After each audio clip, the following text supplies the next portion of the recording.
en la silenciosa quietud entre tus pensamientos, es un santuario de paz. Una fuente oculta de sanación que ha estado esperando pacientemente tu regreso. Bienvenidos. Bienvenidos a este espacio, un refugio creado exclusivamente para ustedes. Durante las próximas 3 horas, emprenderemos un viaje juntos a través de la sabiduría apacible del Budismo Zen.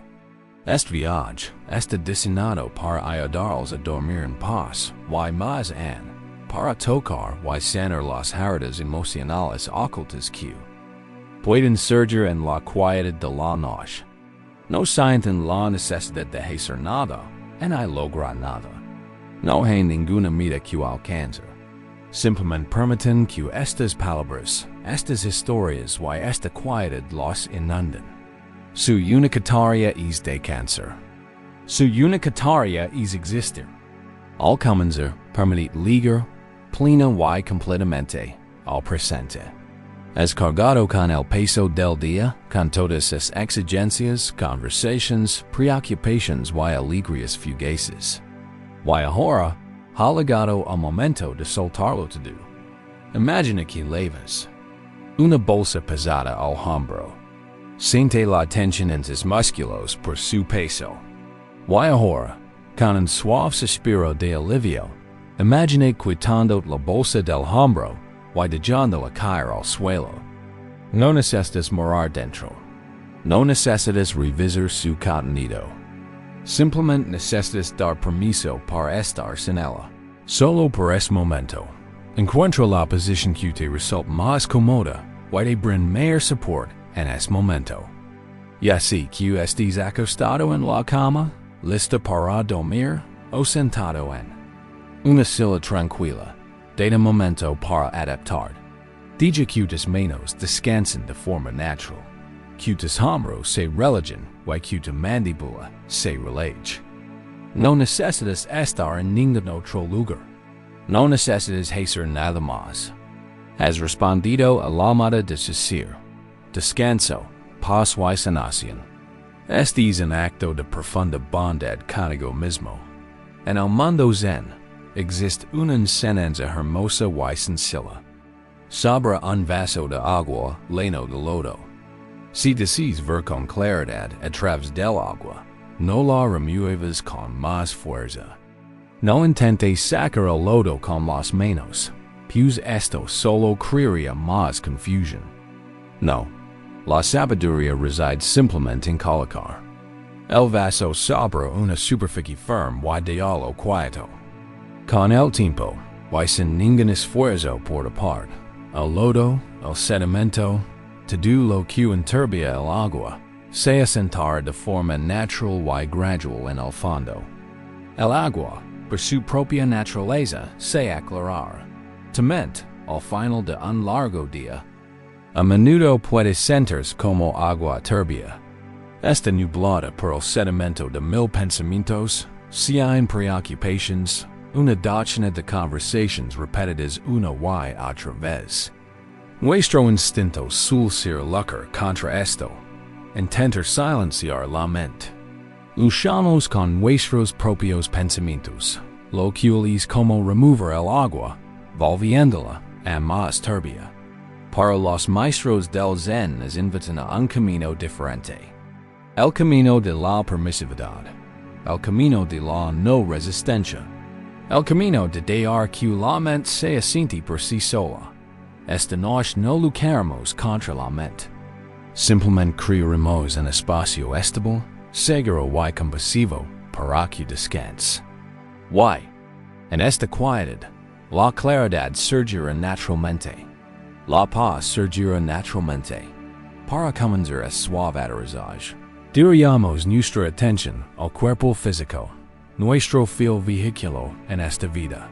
Nos embarcaremos en un sencillo viaje de observación, un escaneo corporal, liberando la atención. A medida que avanzamos, no hay necesidad de forzar nada.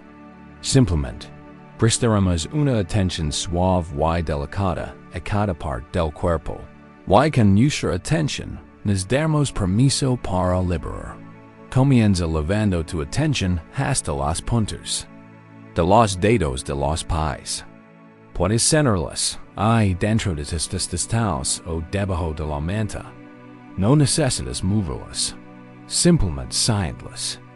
Observa las sensaciones. Quizás calor, frescor, una ligera presión.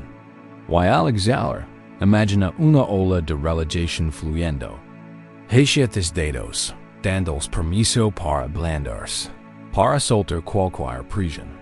Ahora, permite que esta suave conciencia se expanda hacia las plantas de tus pies. Nuestros pies nos levan por el mundo, soportan nuestro peso. Mucha tensión puede acumularse aquí. Simplemente observa los puntos de contacto entre tus pies, y la superficie sobre la que descansan. Siente sus solidez, su apoyo. Y cuando próxima exhalación, invita a las plantas de tus pies a relajarse. Deja que se sientan pesadas, cálidas y profundamente relajadas. Deja la necesidad de estar de pie, de caminar, de correr. Su trabajo está hecho por deja que esta ola de suavidad suba por tus tobillos, espinillas y pantorrillas. Estos músculos trabajan muy duro, equilibrando y impulsando. A menudo, mantenemos una tensión sutil aquí sin darnos cuenta. Simplemente presta atención a esta zona con atención y curiosidad. ¿Estás aguantando? ¿Te estás preparando? Y puedes solo por un momento soltar esa preparación. Imagina que los músculos se estiran, se ablandan, se funden. Con la superficie biotidad, deja que la conciencia fluya. Ahora hacia tus rodillas y suba hasta los poderosos músculos de tus muslos. Los muslos son los músculos más grandes del cuerpo, capaces de soportar mucha tensión profunda. Siente su peso, su volumen. Y al exhalar, simplemente permíteles ser pesados. Deja que se extiendan, liberando cualquier esfuerzo. Tu cuerpo sabe cómo hacerlo. Sabe cómo soltar. No lo estás forzando. Simplemente se lo estás recordando. Le estás dando el permiso que has estado esperando todo el día. Dirige tu atención ahora a tus caderas, pelvis y zona lumbar. Esta es una zona donde a menudo acumulamos el estrés de estar sentados, de pie y preocupados. Es el centro de nuestra gravedad física. Deja que toda esta zona se sienta profundamente pesada, hundiendo suavemente en el soporte de tu cama o silla. Suelta la sutil tensión de los glúteos. Deja que la zona lumbar se relaje, liberando su profundo dolor con la suave respiración. Y a medida que este calor se extiende, se desplaza hacia tu abdomen. Deja que tu vientre se relaje. Para muchos, este es un lugar vulnerable, un lugar que nos aferramos con fuerza y rigidez. Pero aquí mismo, en este espacio seguro, puedes permitir que se relaje, que esté libre de protección. Deja que suba suavemente al inhalar y que desaparezca con la misma suavidad al exhalar. Esta relajación en el vientre envía una poderosa señal de seguridad a todo tu sistema nervioso. Es una señal que dice, ya puedes descansar, todo está bien. Deja que la ola de relajación fluya hacia tu pecho, el hogar de tu corazón y pulmones. Siente el suave y rítmico movimiento de tu respiración. Puedes relajar los músculos entre las costillas. Puedes permitir que tu corazón tenga más espacio. Suelta cualquier tensión, cualquier armadura que hayas puesto alrededor de tu corazón durante el día. Deja que se abra, justo aquí, en la seguridad de tu propia presencia. Ahora, dirige tu atención a tus manos. Quizás estén apoyadas sobre tu cuerpo o a tus costados. Siente los dedos. ¿Están apretados o ligeramente abiertos?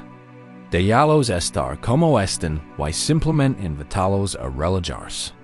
Dije que una calidez fluya desde las palmas hacia cada dedo, hacia cada nudillo. Luego, dije que esta suavidad sube por tus brazos, pasando por tus manecas, antebrazos, codos. Y hasta la parte superior de tus brazos, y hambros a los hombros.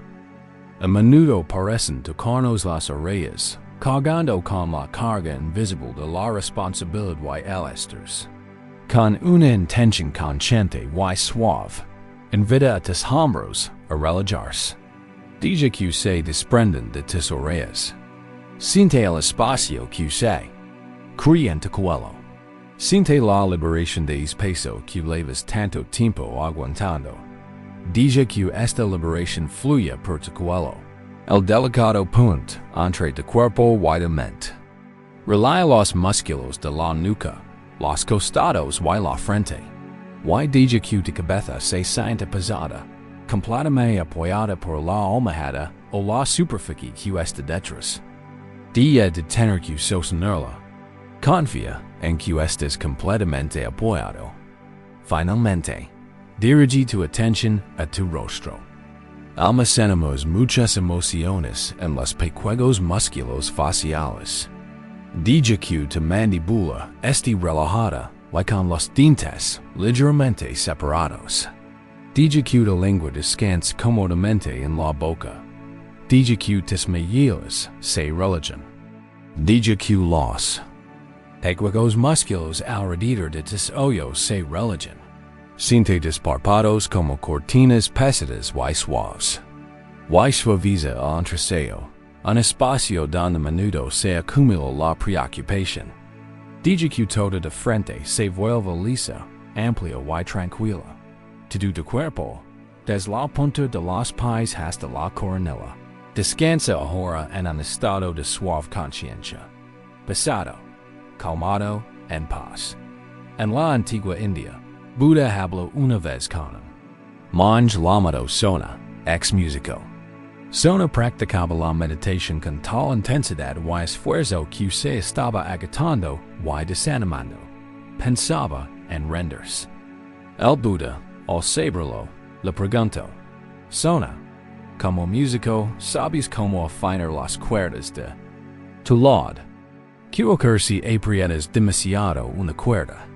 Sona respondió: Sanar, si la cuerda está demasiado apretada, se romperá. El Buda entonces preguntó: ¿Y qué ocurre si la cuerda está demasiado floja? Sona respondió: Sanar, si está demasiado floja, no sonará. Así es, Sona, dijo el Buda. Del mismo modo, si tu esfuerzo en la práctica es demasiado tenso, te llevará a la inquietud. Y si tu esfuerzo es demasiado flojo, te llevará a la pereza.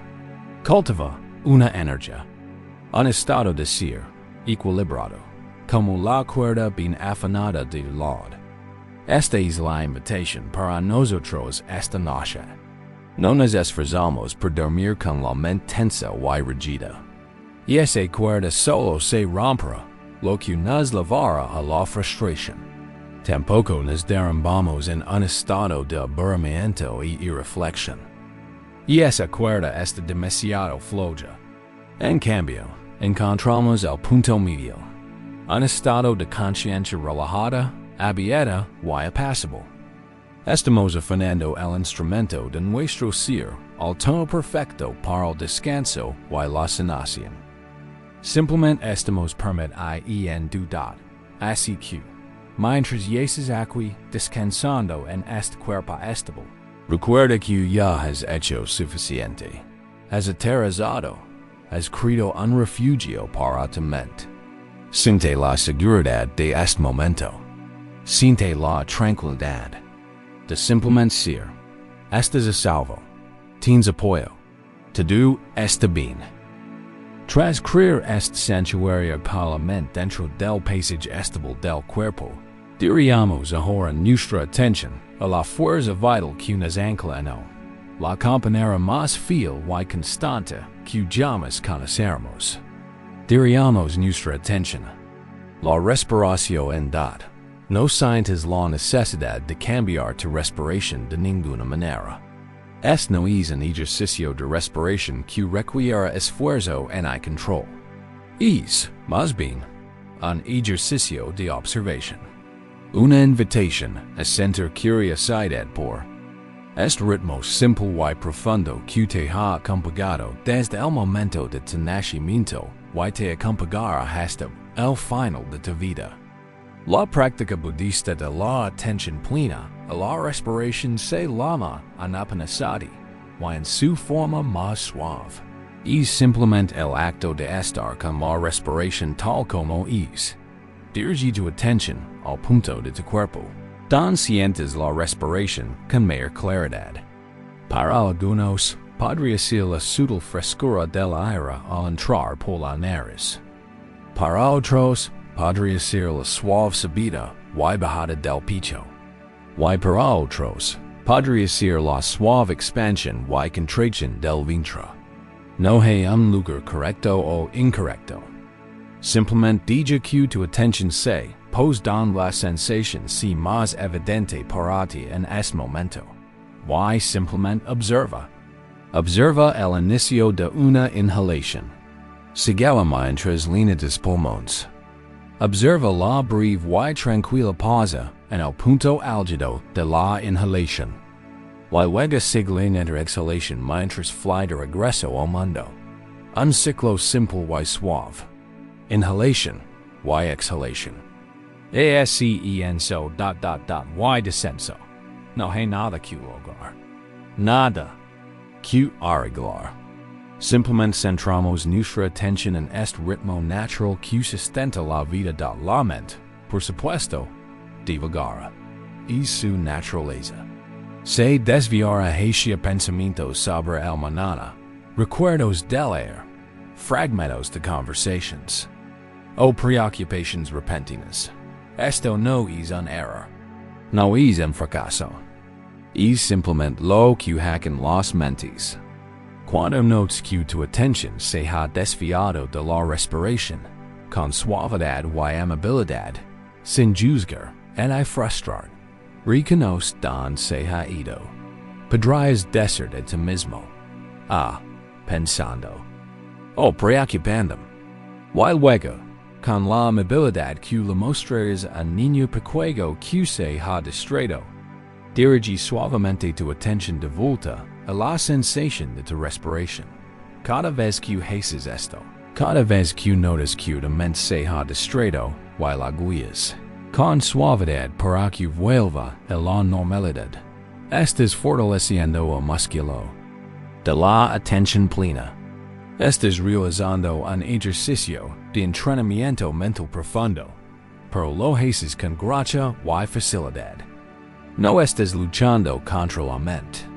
Estás aprendiendo a guiarla. El gran regalo de la respiración es que siempre, infaliblemente, está en el presente.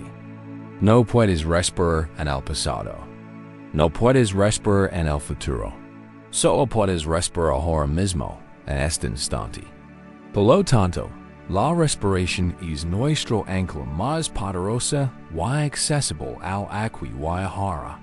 Cuando nuestras mentes se pierden en las tormentas de la ansiedad por el futuro, o atrapadas en las redes del arrepentimiento por lo que ha sido, la respiración es un salvavidas. Es una cuerda a la que podemos aferrarnos, y que nos lleva suave pero firmemente de vuelta a la tierra firme del presente. Y solo en el presente se puede encontrar la paz. Solo en el presente se puede sanar. Hay una historia conmovedora de la vida del Buda que ilustra este simple poder. Una mujer llamada Padakara había perdido a toda su familia, su esposo, sus dos hijos, sus padres y su hermano, todo en una serie de trágicos accidentes en muy poco tiempo. Desconsolada, vagaba desnuda y angustiada, sin saber qué hacer en dónde ir. La gente de la que la rechazaba y la arrojaba objetos.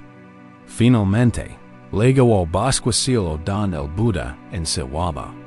Él la vio y, en lugar de darse la vuelta, la amoró con inmensa compasión, y simplemente le dio. Hermana, recupera la serenidad. Su presencia serena y compasiva fue suficiente para detenerla. Alguien la arrolló una capa, y ella se cubrió. Y se sentó ante él. Le contó su historia, el peso insoportable de su dolor. El Buda no le ofreció complejas doctrinas filosóficas, en el dio que olvidar su dolor. Primero la guió de vuelta a sí misma, de vuelta al presente, a través del simple acto de ser consciente. Le enseñó a observar el surgimiento y el fin de los fenómenos, empezando por lo más básico. El agua mientras se lavaba los pies, como fluía por un instante y luego se desvaneció. Esta simple observación del surgimiento y el fin de la impermanencia inició su camino hacia la sanación. Su presentimiento, su conexión con el ahora, fue su primer paso para salir de la locura del dolor. Al igual que Padakara, también podemos sentirnos perdidos en las tormentas de nuestro propio dolor, ansiedad y miedo. Y como ella, nuestro primer paso para recuperar la cordura y la paz es recuperar la presentimiento. La respiración es nuestra manera de lograrlo. Intentamos hacer una visualización suave, usando este río de respiración. Mientras sigues descansando al ritmo de tu respiración, imagina que, con cada inhalación respiras una sensación de calma, paz y energía sanadora. Puedes imaginarla como una luz suave y blanca, o simplemente como una sensación de aire puro y limpio. Imagina que esta calma fly por cada célula de tu cuerpo, nutriéndolo y restaurándolo. Y ahora, imagina que con cada exhalación, liberas lo que ya no te sirve. Exhala la tensión de tus hombros. Exhala la preocupación de tu mente. Exhala la tristeza de tu corazón.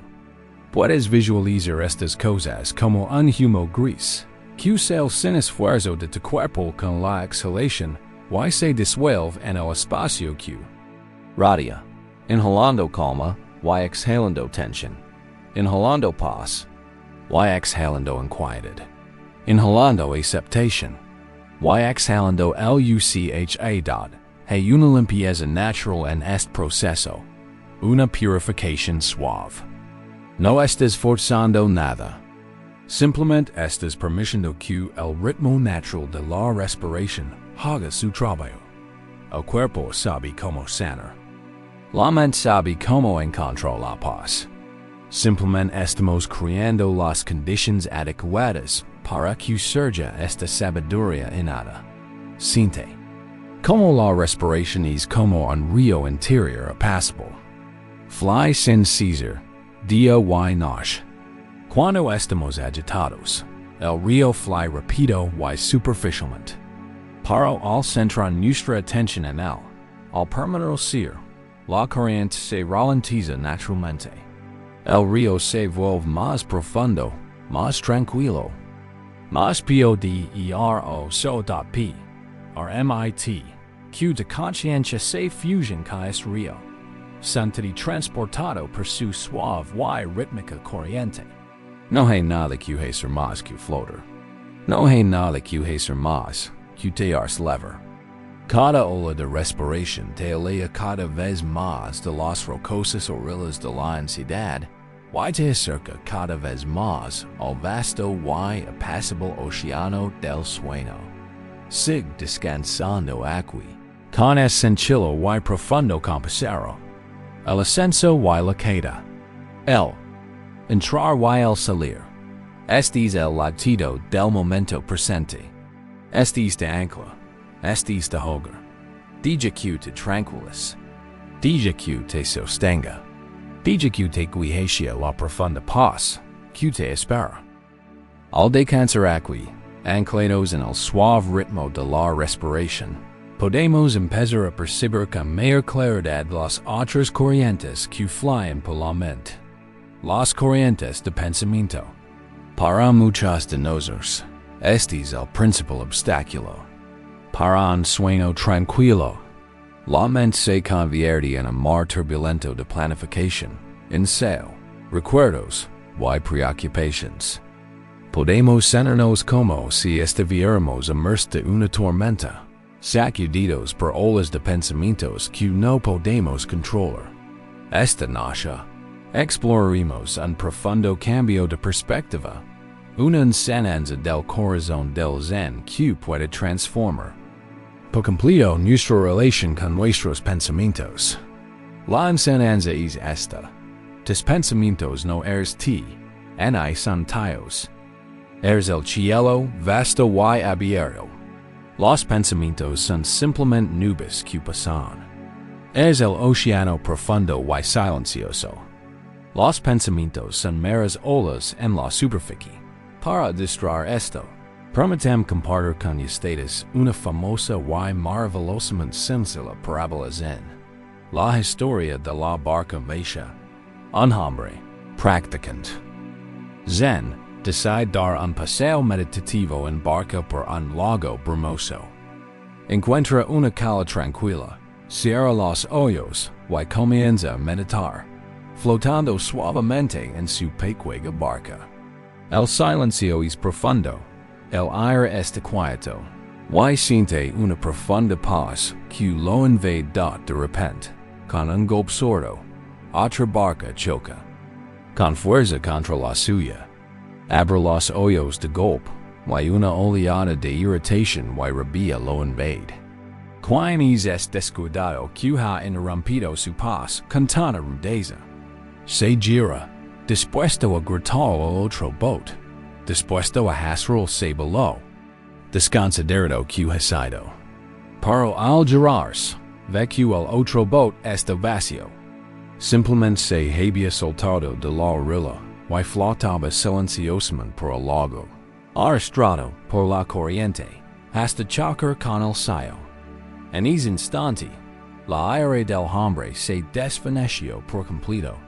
No había nadie con quien enojarse. No había nadie a quien culpar. Solo había un evento, un barco chocando con otro. El objeto de su ira era una ilusión. La ira misma se dio cuenta, surgió completamente de su interior, basada en la historia que había creído al instante. La historia de una persona descuidada y grosera. Sin esa historia, sin un blanco para su culpa, la ira no tenía fundamento. Simplemente se disolvió.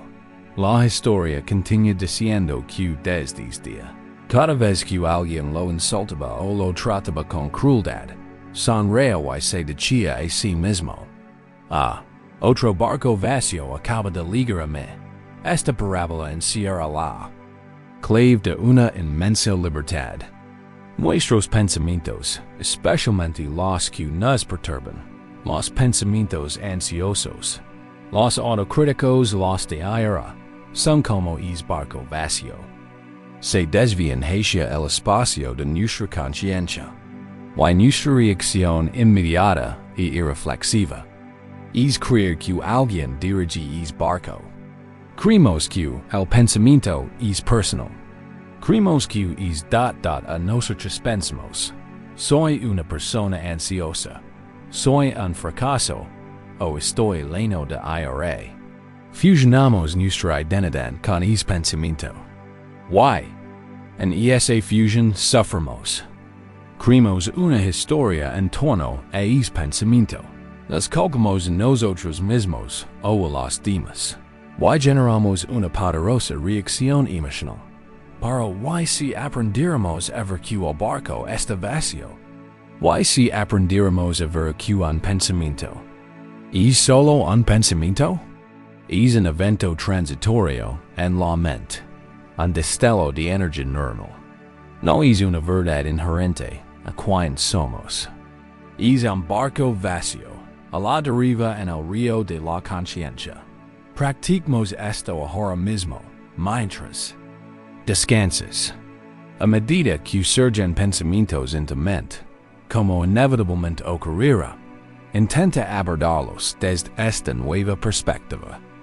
En lugar de sumergir en el pensamiento, y dejarte levar por un largo viaje de historias y emociones, intenta simplemente observarlo desde la relativa de conciencia. Te vienen pensamientos sobre algo que debes hacer mañana. Puedes decir de ti mismo: el barco de la planificación se alea. No necesitas saber de él. No necesitas gritarlo. Simplemente observa. Planificación. Y luego vuelves tu atención a tu ancla, al suave ritmo de tu respiración en dad. Me vino a la mente una conversación incómoda de la semana pasada. El barco del recuerdo. Lo ves, lo reconoces, y lo dejas pasar, volviendo tu atención a la sensación de la mente sobre tu piel. Surge en destello de preocupación por tu salud o sus finanzas. El barco de las preocupaciones. No tienes que creer que su aterradora carga es real y hay que define tu futuro. Es solo un patrón de pensamiento, una nube que pasa por el vasto cielo de tu mente. Puedes identificarlo preocupante. Y con suavidad, volver tu atención al momento presente, a la simple sensación de tu cabeza sobre la almohada. Esta práctica a veces se llama anotar o nombrar. Es una técnica sencilla pero increíblemente poderosa para crear espacio entre ti y tus pensamientos. Al adecuar un pensamiento, planificar, juzgar, recordar, temer, te recuerdas con delicadeza que es un evento. En tu conciencia. No toda tu conciencia. Estás saliendo del arroyo y sentando en la orilla. Ya no eres el pensamiento. Eres consciente del pensamiento. Este espacio, esta brecha de no identificación, es la cuna de la paz-dad. Es crucial que este nombramiento se haga con amabilidad y sin prejuicios. No estás regagando a los pensamientos por aparecer. No estás intentando aliarlos. Los estás saludando con la curiosidad serena y neutral de un científico que observa los patrones climáticos. Una nube de preocupación. Interesante. Y ahora cambia de forma. Y ahora empieza a alearse. Cuando ves el pensamiento como un bote vacío, dejas de ser víctima de tu propia mente. Te empoderas. La era que sintió el hombre en el lago fue real. Una experiencia física y emocional intensa. Para su origen fue una ficción. De la misma manera, la ansiedad o la tristeza que provoca un pensamiento fugaz pueden parecer abrumadoramente reales. Pero cuando investigamos su origen, este evento mental transitorio y impersonal, vimos que no tenemos que dar tanta importancia. No tenemos que creernos su histo o ia.esto. No significa que podrás detener tus pensamientos. No es el objetivo. Y sería imposible. El río de la mente siempre tendrá corrientes. El objetivo es aprender a navegarlo sin zozobrar.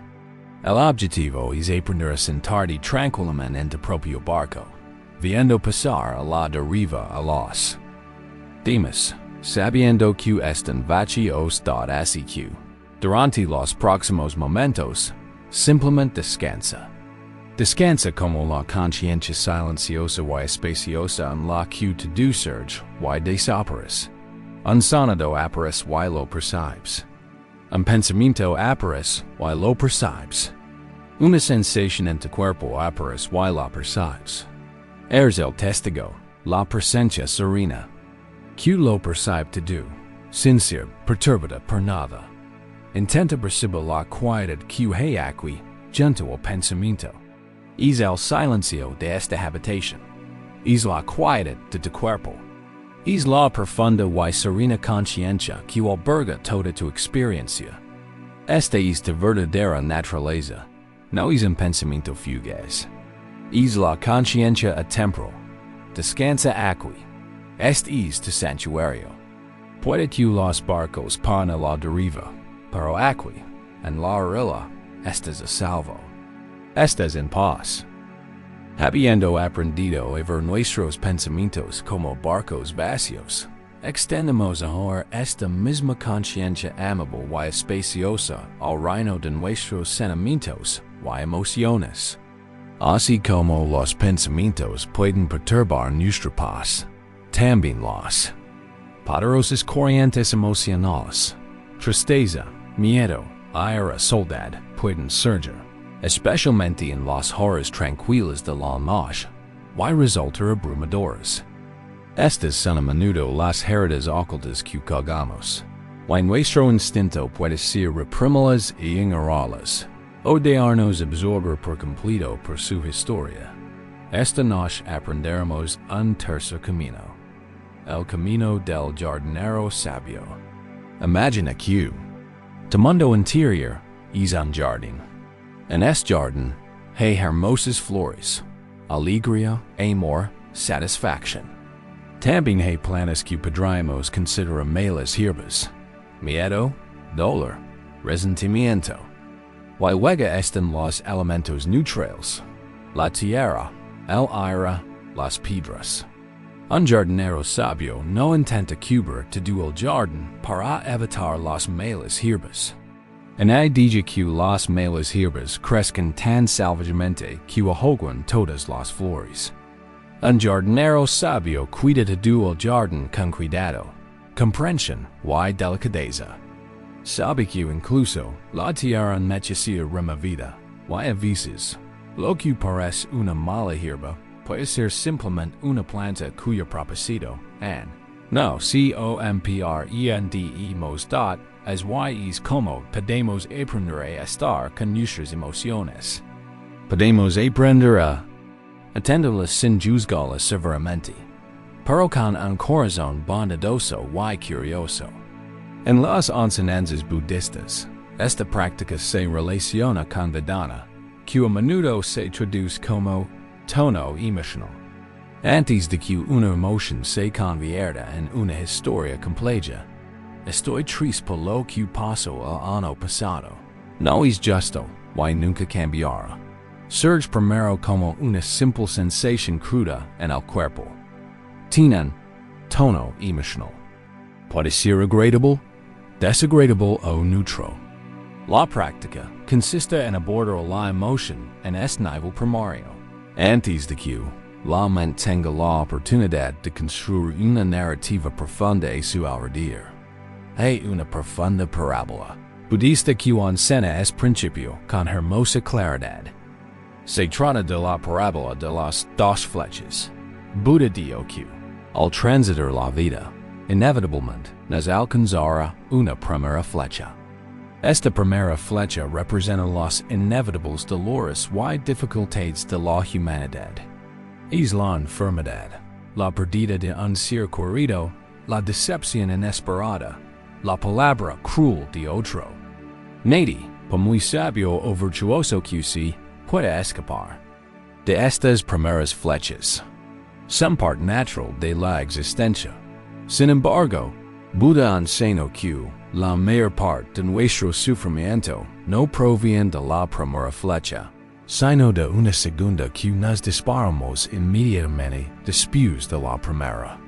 Esta segunda flecha es nuestra reacción al dolor. Es la ira, la culpa, la autocompasión, el miedo, el resentimiento. Es la historia que nos contamos sobre la primera flecha. ¿Por qué a mí? Esto no debería estar pasando. Es terrible. No lo soporto. El dolor de la primera flecha es inevitable. Pero el sufrimiento de la segunda es optional. Cuando una herida oculta del pasado emerge como una ola de tristeza, y esa es la primera flecha. Es una sensación dolorosa. La segunda flecha es cuando pensamos, no debería seguir sintiéndome así. Soy tan débil. Esta tristeza nunca desaparecerá. Cuando alguien dice algo que nos hiere, y esa es la primera flecha. La segunda flecha es repetir sus palabras una y otra vez. Sintiendo como crisla IRL, o el resentimiento. Planeando lo que deberíamos haber respondido. El camino hacia la sanación reside en aprender a sentir el impacto de la primera flecha, sin disparar la segunda. Significa permitirnos sentir la energía pura del sentimiento desagradable, la tristeza, el miedo, la ira, como una sensación pura en el cuerpo, sin acudir la historia, el juicio y la resistencia. Exploramos esto con una práctica suave. Tomate un momento para permitir que surja un sentimiento que te cuesta, tal vez una ansiedad leve o una tristeza persistente que te ha acompañado hoy. Hazlo con suavidad. No necesitas sumergir en el trauma más profundo. Solo en una sensación familiar y desagradable. Ahora, en lugar de centrarnos en la historia detrás del sentimiento porque si te sientes así, puedes sentir curiosidad por saber dónde la sientes en tu cuerpo. ¿Dónde reside esta emoción? ¿Es una prisión en el pecho? ¿Un vacío en el estómago? ¿Un nudo en la garganta? ¿Una tensión en los hombros? Sé un detective amable. Sin juzgar, simplemente localiza las sensaciones físicas de esta emoción. 1. Vez que lo hayas encontrado, intenta simplemente estar con él. No intentes que desaparezca. No intentes analizarlo. Simplemente centra tu atención en la sensación física. Si es una prisión en el pecho, ¿cómo se siente realmente? ¿Es caliente o fría? ¿Es aguda o sorda? ¿Vibra o está quieta? Sé curioso, como un científico que observa un nuevo fenómeno. No es la prisión en el pecho. Es la conciencia que la percibe. Esta es una distinción crucial. Crea espacio. Ahora, mientras continúas respirando, observa si puedes respirar en esa zona de tu cuerpo. Imagina que tu respiración, línea de calidez y bondad, fly directamente hacia ese punto. No intentes disipar la sensación con tu respiración.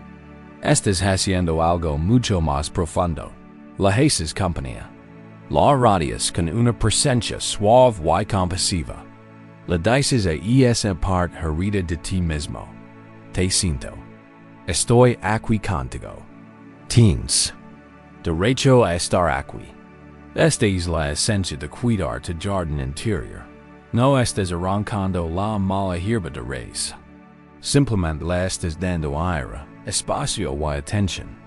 Y lo que podrías descubrir es que, cuando una emoción se recibe con esta aceptación sin prejuicios, empieza a suavizarse. Cuando dejamos de luchar contra ella, cuando dejamos de dispararnos esa segunda flecha de resistencia, la energía de la emoción puede seguir su curso de forma natural. Puede transformarse. La tensión puede empezar a aflojarse. El vacío puede empezar a sentirse un poco menos vacío. Esta es una práctica de inmenso coraje y compasión. Es lo opuesto a la represión. Nos volvemos hacia nuestro dolor, pero lo hacemos con la atención plena que nos protege de sentirnos abrumados.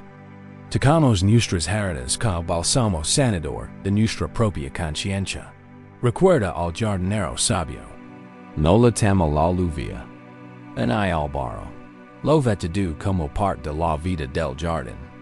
De la misma manera, podemos aprender a ver nuestros sentimientos todos ellos como partes naturales de nuestra vida humana. Los sentimientos agradables son las flores que florecen. Podemos disfrutarlos plenamente mientras duren, sin aferrarnos a ellos. Los sentimientos desagradables son la maleza o los arbustos espinosos. No tenemos que odiar que nos dominen, pero tampoco tenemos que odiarlos. Podemos cuidarlos con sabiduría, entendiendo que también tienen algo que enseñarnos. Nos muestran. ¿Dónde estamos heridos? Don necesitamos más dulzura, más cuidado. Seq. Mientras descansas esta noche, si surge una oleada de emoción, intenta afrontarla de esta nueva manera. Reconoce la primera flecha de su presencia. Percíbela como una sensación en el jardín de tu cuerpo. Luego, decide no disparar la segunda flecha. En cambio, ofrece la suave y espaciosa presencia de tu respiración. Deja que tu conciencia. Si la cálida luz del sol que ilumina todas las partes del jardín por igual, sin juicios, sin miedo. En esta aceptación incondicional, comienza la verdadera sanación. A medida que aprendemos a sentarnos con nuestros pensamientos y sentimientos con una presencia más gentle y tolerante, llegamos naturalmente a uno de los conceptos más vitales y, sin embargo, frecuentemente malinterpretados en el camino de la curación. El arte de dejar ir. Para muchos de nosotros, la frase déjalo ir puede parecer desdelosa o incluso imposible. Como déjalo ir, de un resentimiento profundo, un profundo dolor o un miedo persistente. Puede parecer que nos dicen que simplemente olvidemos lo sucedido, que fingamos que no importa. Pero esta no es la comprensión del soltar según la sabiduría zen. El verdadero soltar no es un acto forzado de rechazo. No es un acto de amnesia. Es una liberación suave y consciente de estro. Para entender esto con más claridad, consider esta parábola moderna. Imagine que sostiene un vaso de agua. Si lo sostiene un minuto, no hay problema. Si lo sostiene una hora, le empezará a doler el brazo. Si lo sostiene un día, sentirá el brazo entumecido, paralizado. El peso del vaso de agua no ha cambiado, pero cuando más lo sostiene, más pesado se vuelve. Estas heridas emocionales. Nuestros rencores, nuestros arrepentimientos y nuestras preocupaciones son como este vaso de agua. El problema no es la herida en sí, sino el hecho de que la cargamos, nos aferramos a ella, la apretamos con fuerza, día tras día, año tras año.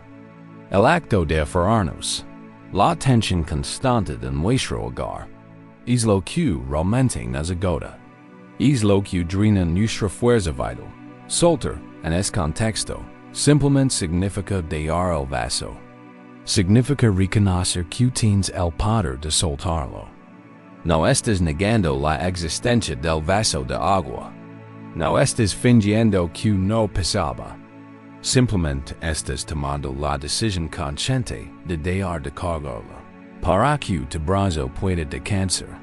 Recuperas y recuperar su fuerza. Las enseñanzas zen están repletas de historias sobre esta liberación.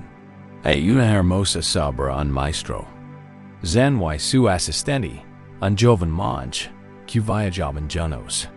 Llegaron a un río donde una joven con ropas elegantes los esperaba, temerosa de cruzar por temor a arruinar su vestido. Sin decir palabra, el anciano maestro zen la levantó, la cargó a través del río de rápida corriente, y la depositó con cuidado en la otra orilla. La mujer hizo una reverencia y continuó su camino. Los dos monjes continuaron su viaje. Pero el joven asistente estaba furioso, estaba escandalizado. A los monjes se les prohibía tocar a las mujeres, y mucho menos lavarlas con tanta familiaridad. Durante horas, caminó en un silencio agitado, repasando la escena en su mente, alimentando su juicio y indignación. Finalmente no pudo soportarlo más. Exclamó: Maestro, ¿cómo ha podido hacer eso? Sabe que no debemos tocar a las mujeres. Ha roto nuestros votos. Double quotes. El viejo maestro lo miró con calma y respondió: Deja la mujer junto al río Hayes. Horas and la levas. Esta historia captura a la perfección nuestra tendencia humana. Sucede un suceso, la primera flecha. Y luego lo levamos con nosotros. Cargamos con la injusticia, el dolor, la ira. Lo repetimos, lo analizamos. Justificamos nuestros sentimientos al respecto. Somos el joven monje, cargando con el peso de la mujer mucho después de que el suceso haya terminado. El maestro comprendió el arte de soltar. Hizo lo necesario en el momento, un acto de simple compasión, y luego lo dejó ir. Dejó el suceso en la orilla del río. No permitió que se convirtiera en una carga en su mente y entonces. ¿Cómo practicamos esto? ¿Cómo aprendemos a dejar el vaso? ¿Cómo aprendemos a dejar a la mujer en el río? Comienza con la conciencia. Comienza reconociendo que son aguantando. Recuerda, con delicadeza algo que has estado cargando. Podría ser una pequeña molestia de hoy, un resentimiento más grande del pasado. Solo por un momento, permitid sentir el efecto de cargar con ello. Siente la tensión que crea en tu cuerpo. Quizás una tensión en la mandíbula, un nudo en el estómago, un calor en el pecho. Observa los pensamientos que lo rodean, las historias familiares de culpa y justificación. Simplemente reconócelo. Esfuerzo que requiere seguir cargando con esto.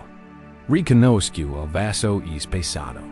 Ahora, podemos recurrir a otra hermosa historia en busca de orientación. Se trata del cuento del maestro Zen y el escorpión.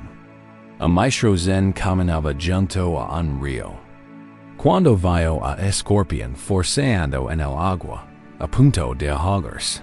Con cuidado, metió la mano y lo secó. Al hacerlo, el escorpión lo picó. El maestro se estremeció de dolor, pero continuó llevando al escorpión a un lugar seguro en la orilla. Poco después, vio que el mismo escorpión había vuelto a caer al agua. De nuevo, metió la mano para salvarlo, y de nuevo, el escorpión lo picó. Un transeúnte que presenció el suceso le preguntó: Maestro, ¿por qué insiste en salvar a esa criatura ingrata? Y su naturaleza pecar. El maestro sonrió cálidamente y respondió: La naturaleza del escorpión es pecar. Mi naturaleza es salvar. ¿Por qué debería renunciar a mi naturaleza solo porque el escorpión me la muestra? Esta historia revela un profundo secreto sobre el desapego. A menudo nos aferramos en nuestros resentimientos porque creemos que soltar significaría dejar que la otra persona gane o condene su comportamiento dañino. Creemos que nuestra IRA es un escudo necesario. Pero el maestro nos muestra que nuestro verdadero poder no reside en reaccionar ante la picadura, sino en permanecer fieles a nuestra propia naturaleza compasiva. Aferrarnos a la ira o resentimiento es permitir que la naturaleza del escorpión, su picadura, dicte nuestro propio estado de ser. Permitimos que su veneno permanezca en nuestro sistema. Soltar se trata de recuperar nuestra propia naturaleza. Se trata de elegir vivir desde un lugar de paz y compasión, independiente de los escorpiones que podamos encontrar. Es un acto de autoconservación fundamental. Intentamos una pequeña práctica de esto ahora. Recuerda la carga que identificaste antes, el pesado vaso que sostienes. Mientras te recuestas aquí, respirando suavemente, visualiza un río hermoso, ancho y apacible que fluye ante ti. Este es el río del tiempo, de la aceptación, de la vida misma. Ahora, visualiza mentalmente sosteniendo esa carga. Quizás parezca una piedra pesada y oscura. Siente su peso en tus manos, y ahora toma la decisión consciente de soltarla. Abra las manos, y deposita con cuidado y esa piedra en el río. No tienes que tirarla. Simplemente suelta el lugar y deja que el río la live. Observa cómo la corriente recoge suavemente la piedra y comienza a alejarla de ti. Se desliza por el lecho del río, con sus bordes afilados suavizados por el agua, haciéndose cada vez más pequeños a medida que se desliza río abajo, hasta desaparecer por completo. Y al desaparecer, siente la ligereza en tus manos. Siente la liberación en tu corazón. No has olvidado la piedra. Simplemente has decidido dejar de cargarla. La has confiado al río. Puedes hacer esto con cualquier carga, cualquier resentimiento, cualquier miedo. Puedes arrojarlo al río y dejar que se lo live. No es una solución única. Puede que tengas que arrojar misma piedra al río 100 veces. Pero cada vez que lo haces, fortaleces tu capacidad de liberación. Estás eligiendo tu propia paz por encima del peso familiar del sufrimiento. Descansa ahora en esta sensación de ligereza. El vaso está sobre la mesa. La mujer está a la orilla del río. Tus manos, tu corazón y tu mente están libres. Tras haber aprendido a dejar atrás el pesado vaso de nuestros resentimientos, ahora podemos dirigir nuestra atención compasiva a un lugar aún más tierno dentro de nosotros. Porque muchas de las heridas que cargamos, las heridas que guardamos, no provienen de nuestra vida adulta. Son ecos de un tiempo muy anterior.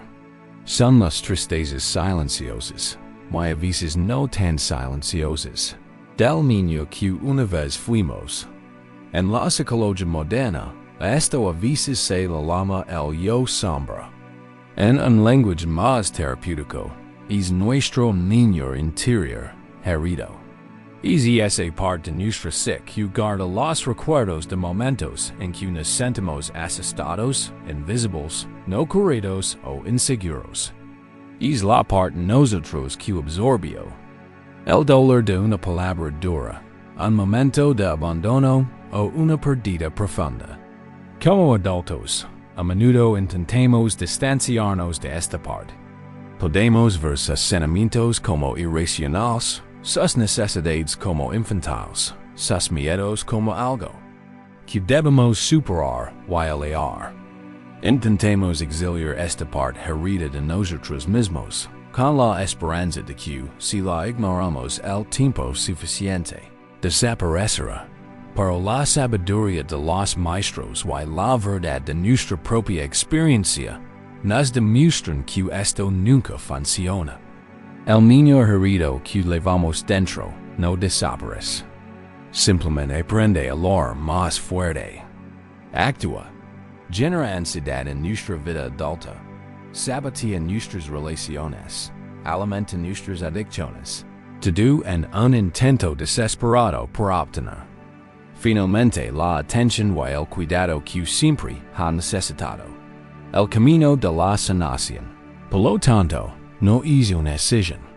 No hay una eliminación de esta parte de nosotros mismos. Es un camino de integración.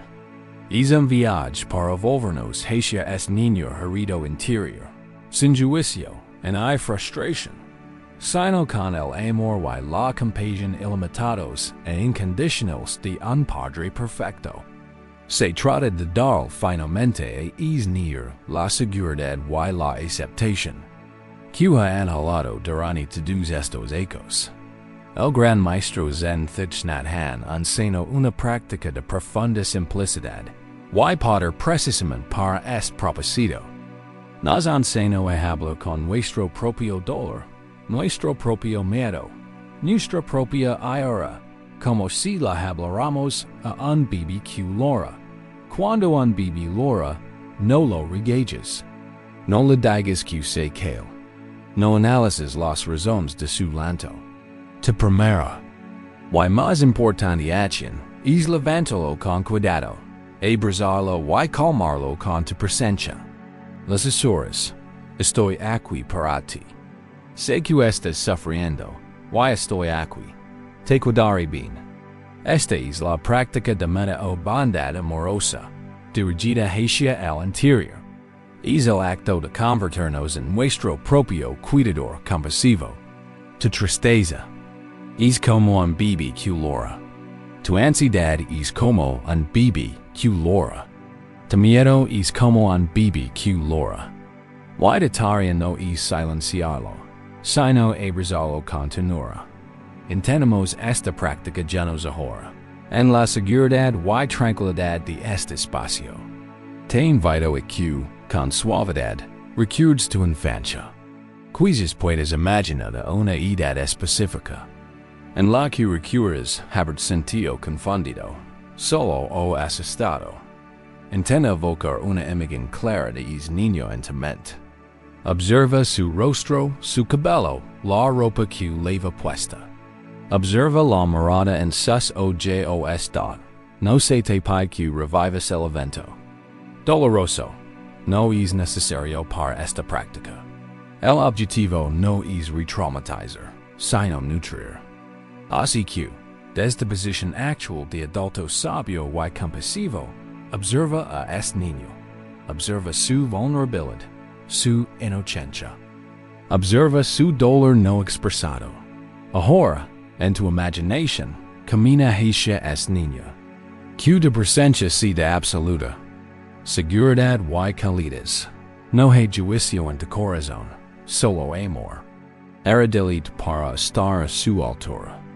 Y si te sientes cómodo, imagina abrir los brazos y abrazar este niño con ternura y amor. Siente su pequeño cuerpo seguro en tus fuertes brazos de adulto.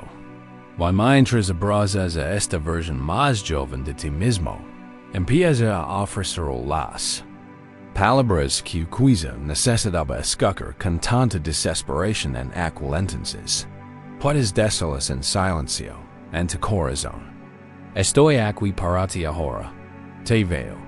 Veo tu dolor y no le tengo miedo. Ya no estás solo. Nunca te abandonaré. No. Fiu de culpa. No haces nada malo. Eres bueno y mereces amor, tal como eres. Estás a salvo conmigo. Te proteger. Te cuidaré. Siente la verdad de estas palabras al pronunciarlas. Siente la calidez de tu compasión fluyendo de tu yo presente a tu yo pasado. Esto no es solo un ejercicio mental. Es un profundo acto de sanación emocional y espiritual. Te estás reeducando. Estás remendando tu pasado con el hilo de tu conciencia y amor del momento presente. Permite permanecer con esta imagen todo el tiempo que te parezca adecuado. Sosten a esta niña. Tranquilízalo. Permítele sentir la aceptación incondicional. Que le corresponde por derecho de nacimiento. Observa lo que sucede en tu cuerpo al hacerlo. Quizás un alivio en el pecho. Quizás una liberación de una tensión prolongada. Incluso podrías sentir un profundo alivio o una tristeza silenciosa. Si lo que sientes, permítelo estar ahí.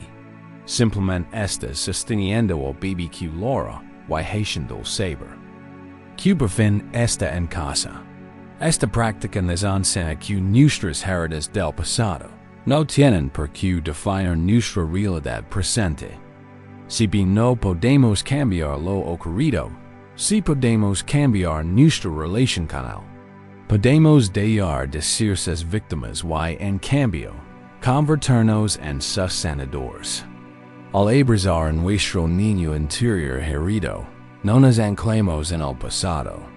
Liberamos nuestro presente de sus garras.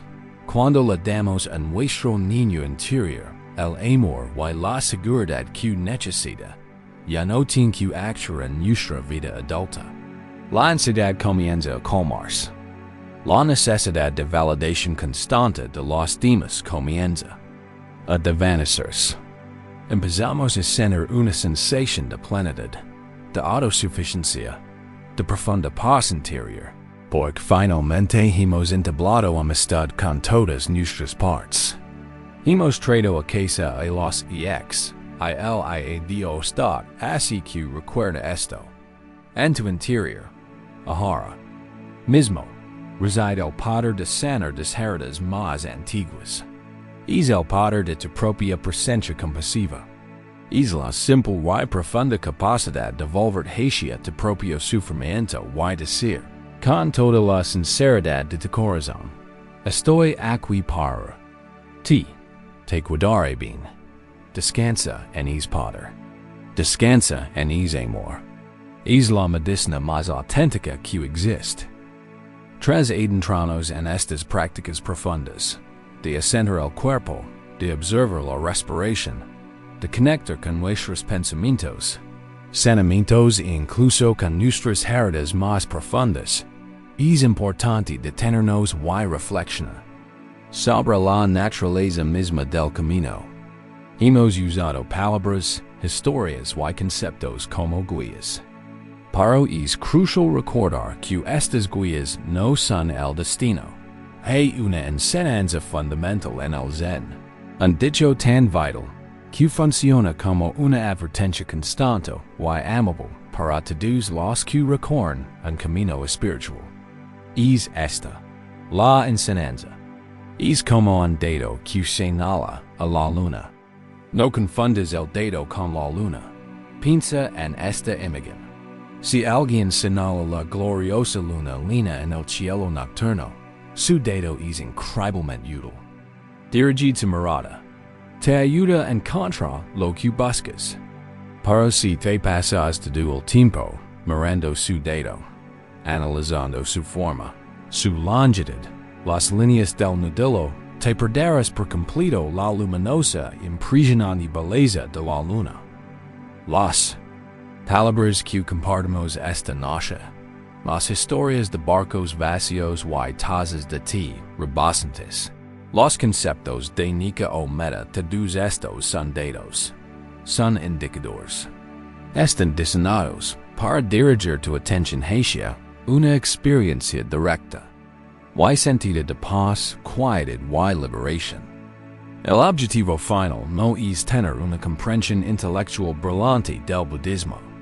El objetivo no es poder recitar todas las parábolas a la perfección. El objetivo es experimente. La luna. El objetivo es tener una experiencia directa, personal y íntima de la conciencia silenciosa y espaciosa que es tu verdadera naturaleza. Este es un punto sutil, pero sumamente importante. En nuestro mundo moderno, a menudo nos entrenan para acumular conocimiento. Creemos que si podemos comprender algo intelectualmente, lo dominamos. Pero en el camino espiritual, la comprensión intelectual es solo el primer paso. La verdadera transformación ocurre más allá de las palabras, en el ámbito de la experiencia directa. Por eso, una persona puede leer 1000 libros sobre natación y aún así ahogarse en un lago. En algún momento, hay que meterse en el agua. En algún momento, hay que apartar la mirada del dedo y contemplar la luna. Esta tendencia a estancarnos en los conceptos a veces se denomina materialismo espiritual. Empezamos a coleccionar ideas y filosofías espirituales como si coleccionáramos celos o monedas. Decoramos nuestro ego con ellas. Nos enorgullecemos de lo mucho que sabemos.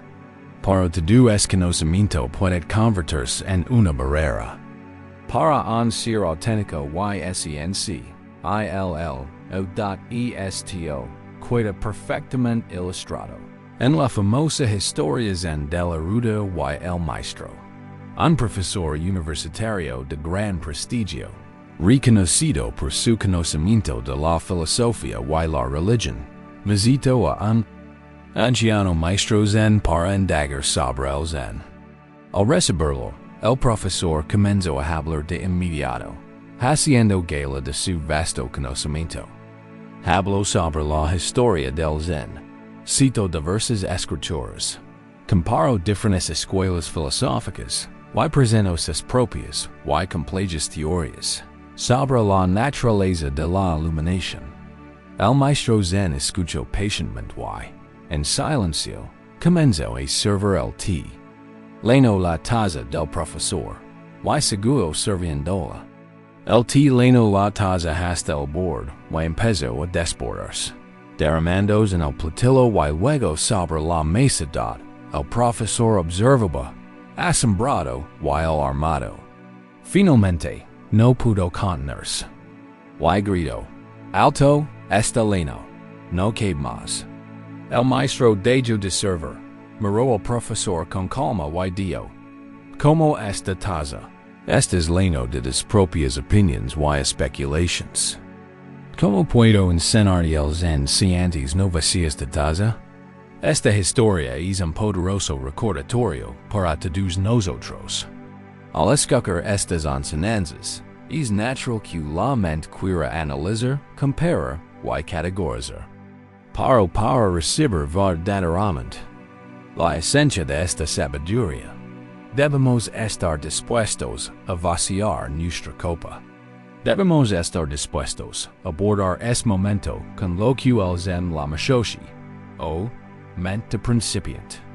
La mente un principiante es abierta, entusiasta y libre de preconcepciones. Es la mente que dice, no sé, lo que constituye el terreno más fértil para el verdadero aprendizaje. La mente del experto plena y desbordante no tiene cabida para nada nuevo así que practicamos esto ahora. Practicamos mirar la luna. Durante los próximos momentos, los invito a soltar todo lo que han escuchado hasta mañana. Soltar la historia del barco vacío. Soltar el concepto de las dos flechas. Soltar la imagen del niño interior. Soltar el dedo que señala. Deja que todas las palabras, todas las ideas, todas las historias hermosas se disuelvan. Deja que se desvanezcan en el fondo. Deja que la copa se vacíe, y simplemente descansa. Descansa en la experiencia directa, simple y sin palabras de este momento. Puedes sentir la suave sensación de tu respiración, sin necesidad de la palabra aliento. Puedes sentir el peso de tu cuerpo, sin la etiqueta cuerpo.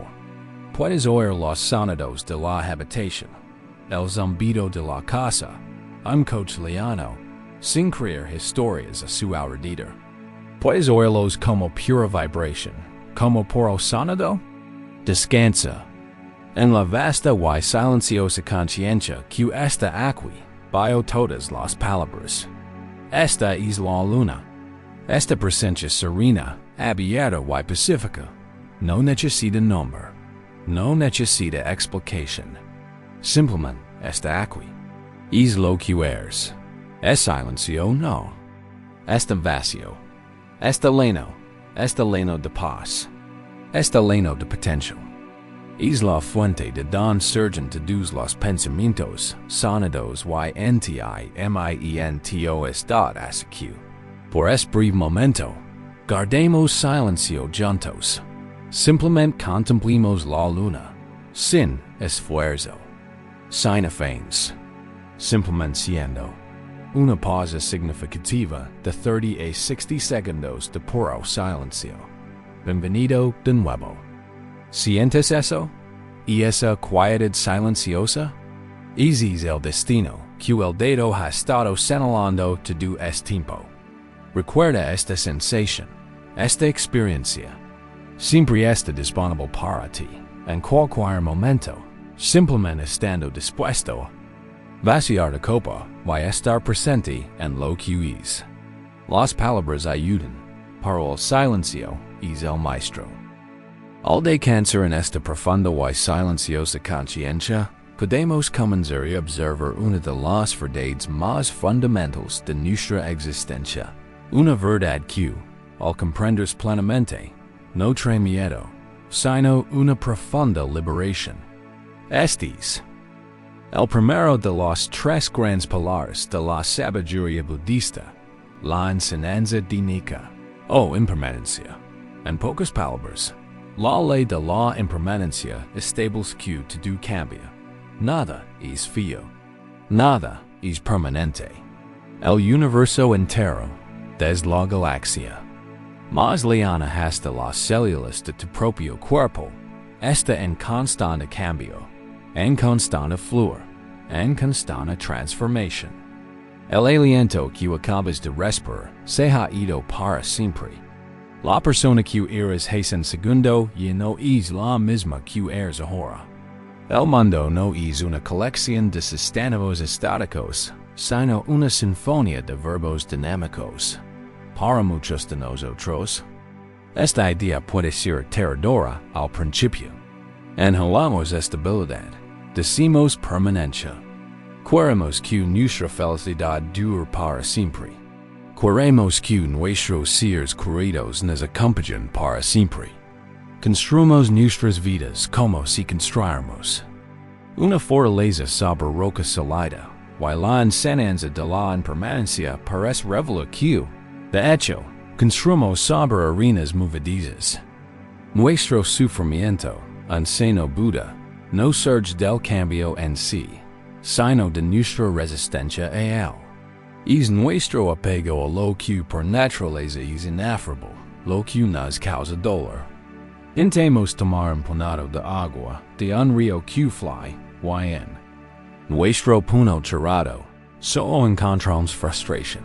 Pero y si aprendiéramos a ver esta ley universal, no como una amenaza, sino como una promesa. Y si la impermanencia no fuera una maldición, sino una fuente de increíble libertad y esperanza. Porque todo cambia, significa que nuestro dolor no es permanente. La emoción difícil que sientes ahora mismo, la ansiedad, el dolor, la ira, es, por naturaleza, impermanente. Es una nube que atraviesa el cielo de tu conciencia. Sergio, está aquí por un tiempo y pasará. Esto no es solo una afirmación esperanzadora, es una ley fundamental del universo. Creer que tu sufrimiento es una parte permanente de ser, es como creer que una nube de tormenta es todo el cielo. Al record NICCAPODM os aprender a soportar los momentos difíciles con más gracia y paciencia, sabiendo que esto también pasará. Porque todo cambia, significa que nuestros errores no nos definen para siempre. No estamos atrapados en la persona que éramos ayer. Cada momento, cada respiración, es una nueva oportunidad para empezar de nuevo, para tomar una decisión diferente, para ser una persona diferente. La impermanencia es la ley del perdón y la renovación. Y como todo cambia, es que los momentos preciosos de nuestras vidas son aún más hermosos. Saber que un instante de alegría, de conexión y de belleza es fugaz, nos permite saborearlo más plenamente. No lo damos por sentado. Lo absorbimos con toda nuestra atención, aprovechando su magia fugaz y repetible. Hay una maravillosa historia.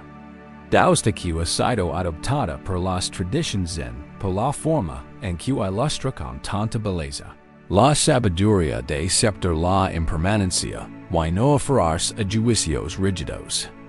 Se trata de la historia del viejo granjero. Un viejo granjero vivía en un pequeño pueblo. Un día, su único caballo se escapó. Sus vecinos vinieron a consolarlo. ¡Qué mala suerte! Dijeron. El granjero simplemente respondió: Ya veremos. Unos días después, el caballo regresó, trayendo consigo una manada de 12 caballos salvajes. Los vecinos se reunieron de nuevo, esta vez para felicitarlo. ¡Qué suerte!, exclamaron. El granjero respondió con calma: Ya veremos. Al día siguiente, El hijo del granjero intentaba domar uno de los caballos salvajes cuando se cayó y se rompió una pata. Los vecinos volvieron a acercarse, meneando la cabeza. ¡Qué mala suerte! Ahora su hijo, su única ayuda, está herido. El granjero los miró y dijo, ya veremos. Una semana después, el ejército del emperador entró en la aldea, reclutando a todos los jóvenes aptos para una guerra de la que pocos regresarían. Vieron al hijo del granjero con la pierna rota, y lo abandonaron. Los vecinos, cuyos hijos habían sido secuestrados, acudirán al granjero entre lágrimas. Tenías razón. ¡Qué buena suerte! Tu hijo se salvó. El viejo granjero, mirando sus compas, simplemente respondió una vez más. Ya veremos. Esta historia es una lección magistral sobre cómo vivir con la impermanencia. El granjero comprende que ningún acontecimiento es completamente bueno o malo. La vida es un flujo continuo, y la naturaleza de un acontecimiento solo puede comprenderse en el contexto de lo que viene después. No se aferra a la buena fortuna, ni se desespera por la mala. Mantiene un estado de ecuanimidad, de aceptación abierta, permitiendo que la vida se desarrolle sin imponer ideas rígidas. Ha hecho las paces con el río del cambio. Podemos practicar esto en nuestras propias vidas.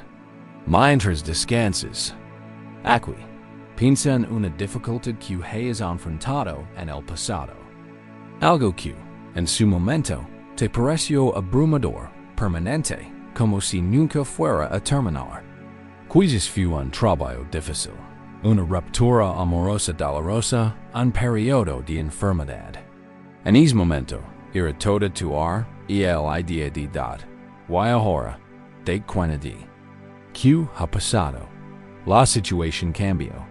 Te cambiaste. Estás aquí ahora, respirando ese momento, y esa dificultad pasada es solo un recuerdo. Fue una nube de tormenta y ha seguido adelante. Reconocer esto en tu propia experiencia directa es una forma poderosa de internalizar la verdad de nica.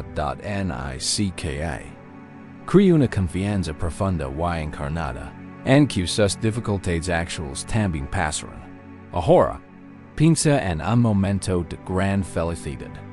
Dado tu pasado, unas vacaciones maravillosas, una celebración alegre, un momento de profundo amor. Eso también ha pasado. Ahora es un dulce recuerdo. ¿Te entristes? ¿O puedes ver su belleza? El hecho de que fuera temporal es lo que lo hizo. Tan prachado, no puedes hacer de él, pero sí puedes guardar la gratitud en tu corazón al aceptar la impermanencia. Aprendemos a tomarnos todas nuestras experiencias con más ligereza. No tenemos que esforzarnos por la vida, intentando controlarlo todo. Podemos aprender a fluir con la corriente, como el sabio granjero. Podemos afrontar los inevitables altibajos de la vida con un poco más de espacio, un poco más de sabiduría y la tranquilizadora frase de ya veremos. Así que, mientras te deslizas hacia el sueño, permitid fundar con esta corriente. Siente la impermanencia en el suave ritmo de tu respiración, cada una surgiendo y desvaneciéndose. Siente la impermanencia en los sonidos que van y vienen. Deja ir la necesidad de hacer de algo. Eres parte de este río universal. No hay nada que temer. Simplemente flota. Simplemente fly. Tras explorar la ley universal de la impermanencia, podemos ahora abordar el segundo gran pilar del pensamiento budista. Esta es la enseñanza que aborda directamente la esencia de nuestra lucha humana. Es la enseñanza de la palabra. Para educarse suele traducir al español como sufrimiento. Y si bien incluye los sufrimientos obvios de la vida, como la enfermedad, la vejez y la pérdida, Su significado es mucho más sutil y profundo. Una traducción más completa sería insatisfaction, malestar, estrés, o una sensación fundamental de insatisfacción. Es la sensación leve y generalizada de que algo no viene del todo bien. Es el zumbido de fondo de la ansiedad, la sutil inquietud que nos mantiene buscando algo más, algo diferente, algo mejor. Es la sensación de que nuestra vida es un problema.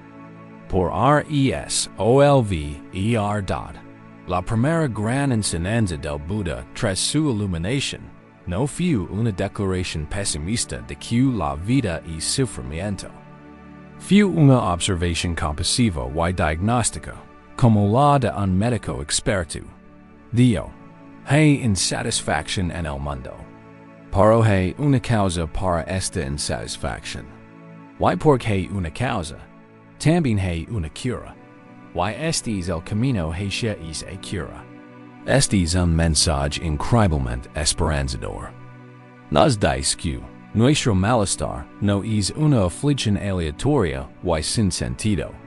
Tiene una causa y, por lo tanto, es algo con lo que podemos trabajar y transformar dentro en sí. ¿Cuál es esta causa?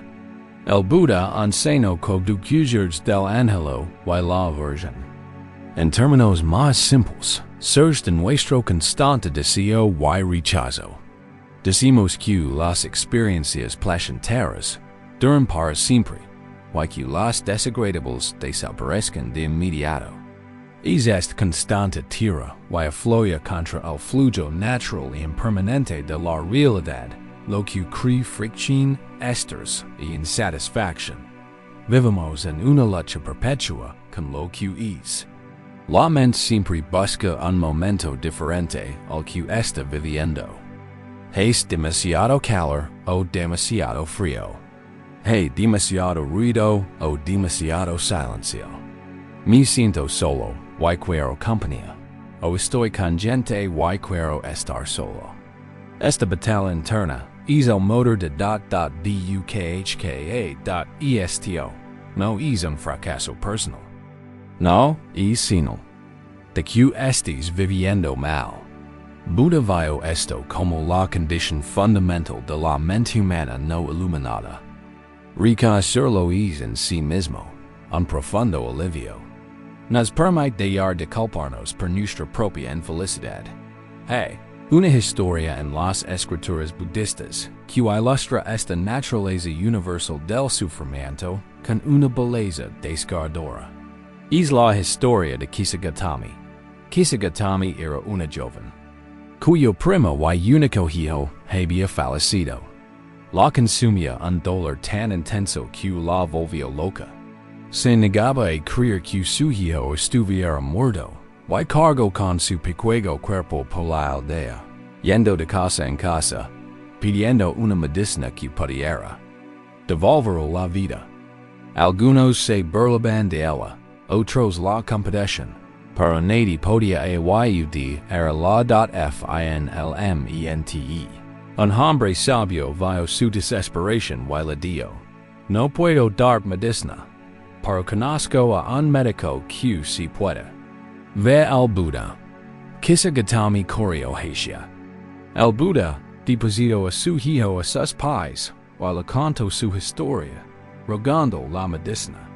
El Buda la miró con infinita compasión y le dijo, puedo ayudarte. Pero primero, debes hacer algo por mí. Vuelvo al pueblo y tráeme una sola semilla de mostaza, pero con una condición. La semilla debe provenir de una casa donde nadie haya muerto. Llena de esperanza, Kisagatami fue de puerta en puerta. En la primera casa, pidió una semilla de mostaza. Claro, dijo la mujer, tenemos de sobra. Cuando estaba a punto de dársela, Kisagatami preguntó, ¿alguien en esta casa ha conocido la muerte? El rostro de la mujer se ensombreció. Querida, dijo, los vivos son pocos, pero los muertos son muchos. Perdimos en nuestro Padre el año pasado. Plácidamente fue a la siguiente casa, y a la siguiente, y a la siguiente. La historia era la misma en todas partes. Una familia había pedido a su esposo, otra su hija, otra su padre o madre. La muerte había visitado todos los hogares. Su búsqueda frenética de una casa intacta se transformó lentamente en una profunda comprensión. Su dolor personal y aislador comenzó a disolverse en una profunda y compasiva comprensión de la condición humana compartida. Todos sufrimos pérdidas. Todos conocimos el dolor. Ella no estaba sola en su dolor. Regresó ante el Buda sin la semilla de mostaza. Él le preguntó, ¿trajiste la semilla? Ella respondió, no, Sena, el trabajo está hecho. Lo he comprendido. Los muertos son más numerosos que los vivos. El Buda entonces le enseñó el camino de la liberación. Y ella se convirtió en una discípula iluminada. El viaje de Kisagatami es nuestro viaje. A menudo sentimos que nuestro sufrimiento, nuestra ansiedad, nuestra pérdida, nuestra insatisfacción, es un problema único y personal. Nos sentimos aislados por ello. Para la sabiduría de DUK HKAANOS Ansena, como la semilla de mostaza le enseñó a Kisagatami, que esta inquietud es una experiencia compartida. Nos conecta. En lugar de separarnos, tomamos un momento para practicar esto. Mientras te recuestas, aquí, intenta identificar suavemente una forma de educar tu propia experiencia ahora mismo. No tiene por qué ser una gran tragedia. Podría ser la sutil ansiedad por el trabajo de mañana. Podría ser la inquietud en las piernas. Podría ser una sensación de soledad. Podría ser el pensamiento. Oyala pudiera dormir más rápido. Simplemente, observa esta sutil fricción, esta sensación de no querer lo que es. Reconoce su presencia sin juzgar. Ahora, en lugar de verlo como su ansiedad o su inquietud, intenta replantearla. Esta sensación de ansiedad, millones de personas en tu duelo. Mundo la experimentan en es preciso instante. Esta sensación de soledad es una corriente en el gran océano de la experiencia humana. No la sientes solo. Participas de una condición humana compartida. ¿Puedes sentir el cambio que se produce al hacer esto? Alivia el sufrimiento. Te conecta con los demás. Tu corazón se ablanda, tanto por ti como por quien se sienten así. Este es el comienzo de la compasión. La enseñanza del Buda sobre dukkha no es un mensaje de desesperación. Es un mensaje de profunda empatía y empoderamiento. Al comprender la naturaleza de nuestra insatisfacción y su causa, podemos comenzar a recorrer el camino hacia su cesación. Podemos aprender a relegir nuestro frenético tira y afluya. Podemos aprender a hacer las paces con el momento presente, tal como es. Y en esa paz, encontramos el fin de la lucha. Encontramos la libertad.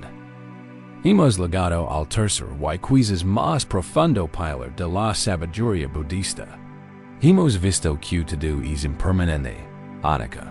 Y que nuestra lucha contra este flujo crea insatisfacción, dukkha.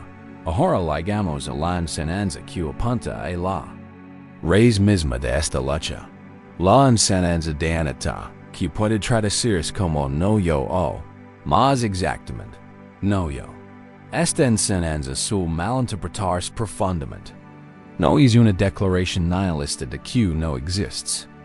Esta es claramente aquí, respirando, escuchando, sintiendo, anotando niega tu existencia. Cuestiona tu identidad. Nos invita a investigar que es realmente este yo, este yo, en el que creemos y defendemos con tanta vehemencia. Desde Pequegos, cenas en cena e construran yo. Cenas da un nombre. Desarrollamos una personalidad, una historia, un conjunto de gustos y disgustos, creencias y opinions. Nos identificamos con nuestro cuerpo, nuestro trabajo, nuestras relaciones, nuestros pensamientos. Creamos un personaje, una historia de yo.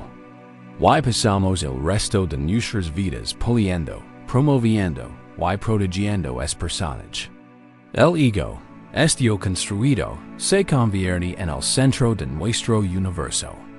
Y según Buda, esta identidad errónea es la fuente fundamental de nuestro sufrimiento. ¿Por qué?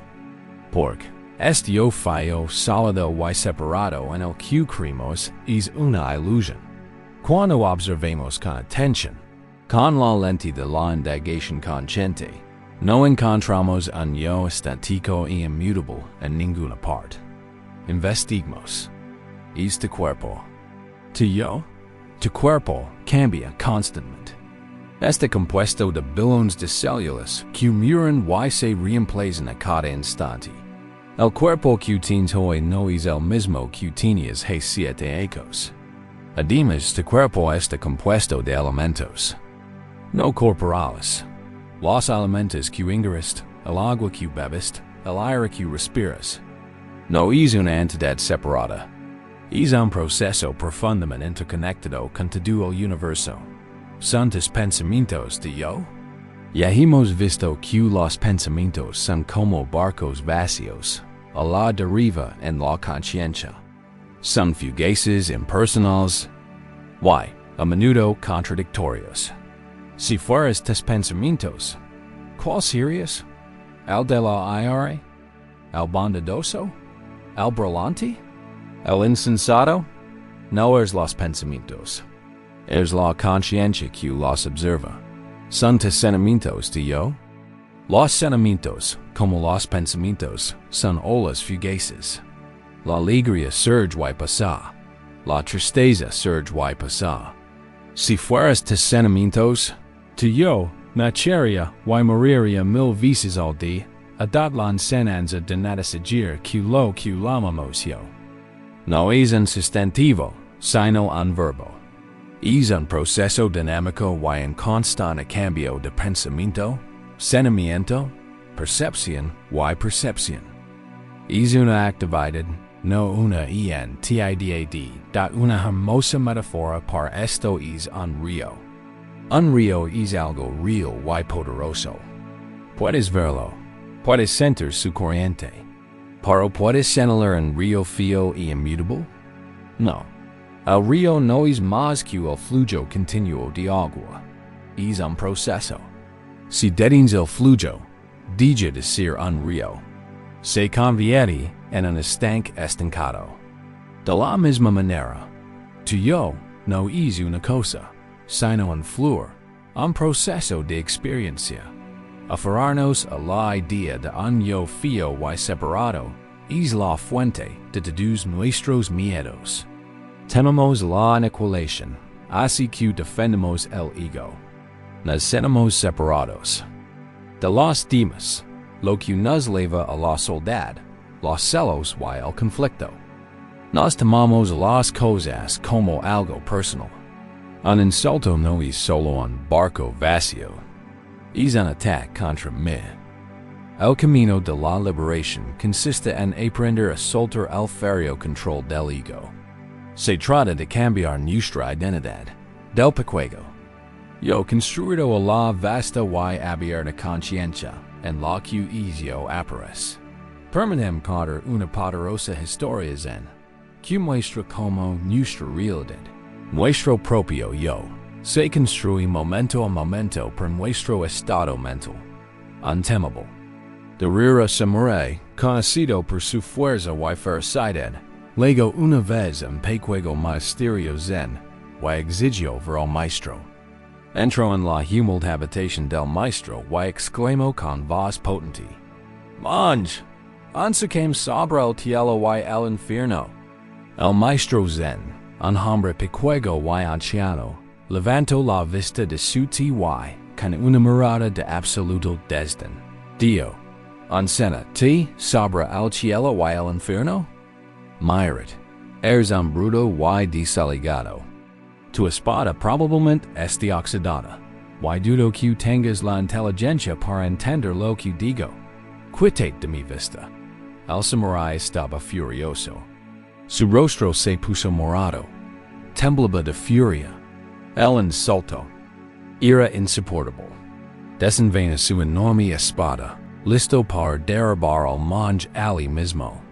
Su mente era una tormenta de pura rabia asesina.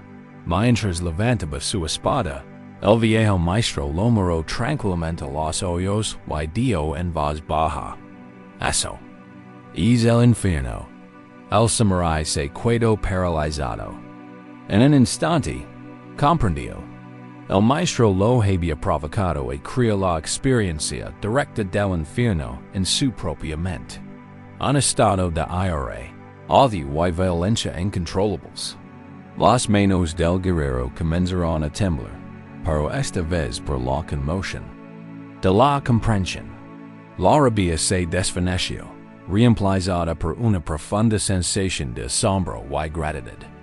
Pilló lentamente la espada, la guardó en su vena y hizo una profunda reverencia al maestro del maestro sonrió suavemente y dijo: Y eso es el cielo. Esta historia nos enseña que el cielo y el infierno no son lugares geográficos a los que vamos después de morir. Son estados mentales que habitamos en este preciso instante. Cuando nos identificamos con el ego enfurecido y insultado, el samurái con la espada desenvainada, estamos en el infierno. Cuando dejamos atrás esa identificación, y descansamos en un estado de calma, claridad y humildad, estamos en el cielo. Nuestro yo y nuestro mundo son creados por nuestra propia mente. En cada instante de que hagamos una indagación sutil. Mientras descansas aquí, haz una pregunta, pero no busques una respuesta intelectual. Simplemente diga que la pregunta resuena en la quietud de tu mente. ¿Quién es el que escucha estas palabras? Observa lo que sucede. La mente podría precipitarse con una respuesta: soy yo. Pero ¿quién es? ¿Yo? ¿Dónde está? ¿Puedes encontrarlo? ¿O simplemente encuentras más pensamientos, más sensaciones? Entendamos con otra pregunta. ¿Quién es el que está consciente de la respiración? De nuevo, simplemente descansa. En la pregunta, no busques una respuesta a la que oferta. Usas la pregunta para debilitar la certeza del ego. Al buscar un yo fallo y no encontrarlo, comenzamos a relajarnos en algo mucho más vasto y verdadero: la conciencia misma. Esta es la gran libertad de ante cuando te das cuenta de que ya no eres el yo pequeño, frágil y separado que crees ser. Se te quita un gran peso de encima. Ya no tienes que defender esa identidad. Puedes relajarte. Puedes abrirte. Puedes verte no como una isla solitaria, sino como una ola en el gran océano del ser, distinto por un instante, pero nunca separado del todo. Descansa en esta amplitud. Diga era la historia del yo por un rato. Y simplemente sé la conciencia tranquila, abierta y amorosa que ha estado aquí todo el tiempo, presenciando cada momento de tu vida sin ser lastimada jamás. Este es tu verdadero refugio. Este es el corazón de la paz. A medida que comenzamos a soltar el control del ego, es yo construido que se toma todo tan personalmente. Llegamos a una apertura natural, un claro en la espesura de nuestro pasado. En es claro, tenemos la oportunidad de participar en uno de los actos más profundamente liberadores a nuestro alcance: la práctica del perdón. Para muchos de nosotros, la palabra perdón es pesada, está cargada de malentendidos. A menudo pensamos en ella como algo que hacemos por la otra persona. Lo vimos como condenar sus acciones dañinas, como decir, lo que hiciste estuvo bien. Nos resistimos porque nos parece injusto, como si la estuviéramos perdonando mientras nosotros sufrimos. Esta resistencia es comprensible, pero se basa en una profunda concepción errónea de lo que realmente es el perdón. En la sabiduría del camino budista, el perdón no es un regalo que le damos a otro, es un regalo que nos damos a nosotros mismos. Los grandes maestros espirituales han dicho a menudo que aferrarse al resentimiento es como beber veneno y esperar que la otra persona muera. Somos los únicos que sufrimos la amargura que llevamos en el corazón. Puede que la otra persona haya fallecido hace mucho tiempo, o que sea completamente inconsciente de la agitación que sentimos en nuestro interior, pero sigamos bebiendo el veneno de nuestra propia ira, volviéndose a herir con el recuerdo de la herida original día tras día. Perdonar es el acto de dejar atrás el veneno. Es la decisión de no permitir que los acontecimientos del pasado controlen la paz de nuestro presente. Es un acto de autocuidado absoluto, de recuperar nuestro propio corazón. Buda cantó una parábola sencilla pero profunda para ilustrar este principio. La parábola de la bolsa. Dio, imaginen a una persona que vaya y liga a un río grande. Y ancho. La orilla cercana es peligrosa y está llena de peligros, mientras que la otra orilla es segura.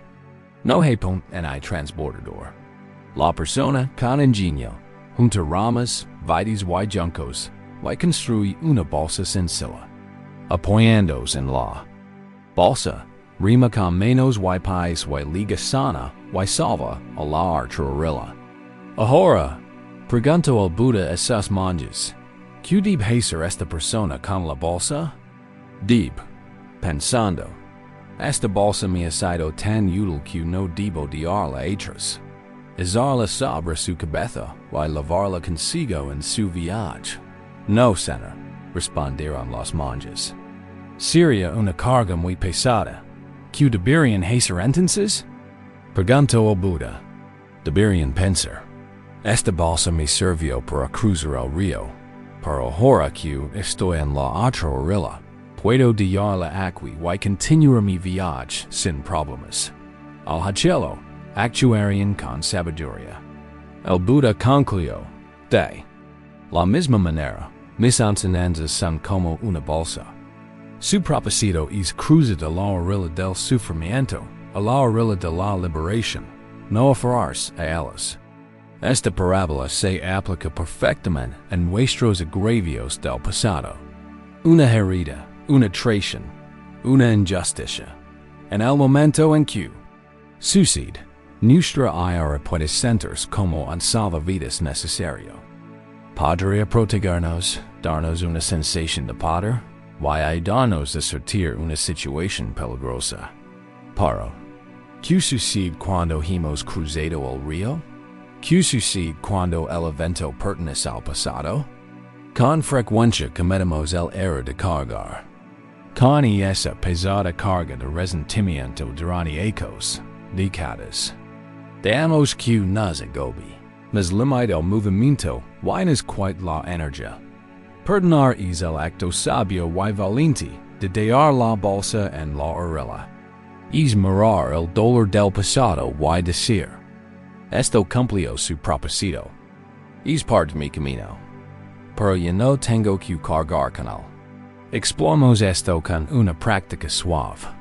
Suele decirse que la persona más difícil de perdonar es a no mismo. Cargamos con tanta culpa y vergüenza por nuestros errores pasados, por las veces que lastimamos otros o no logramos vivir a la altura de nuestros ideales. Así que, comencemos por ahí. Leva tu atención al centro de tu corazón, al espacio en medio de tu pecho. Y mientras respiras suavemente, Dija que un sentimiento de bondad sea parte de ti. Ahora, recuerda algo que hayas hecho o dicho en el pasado por lo que te sientes culpable o avergonzado. Una acción de la que te arrepientes.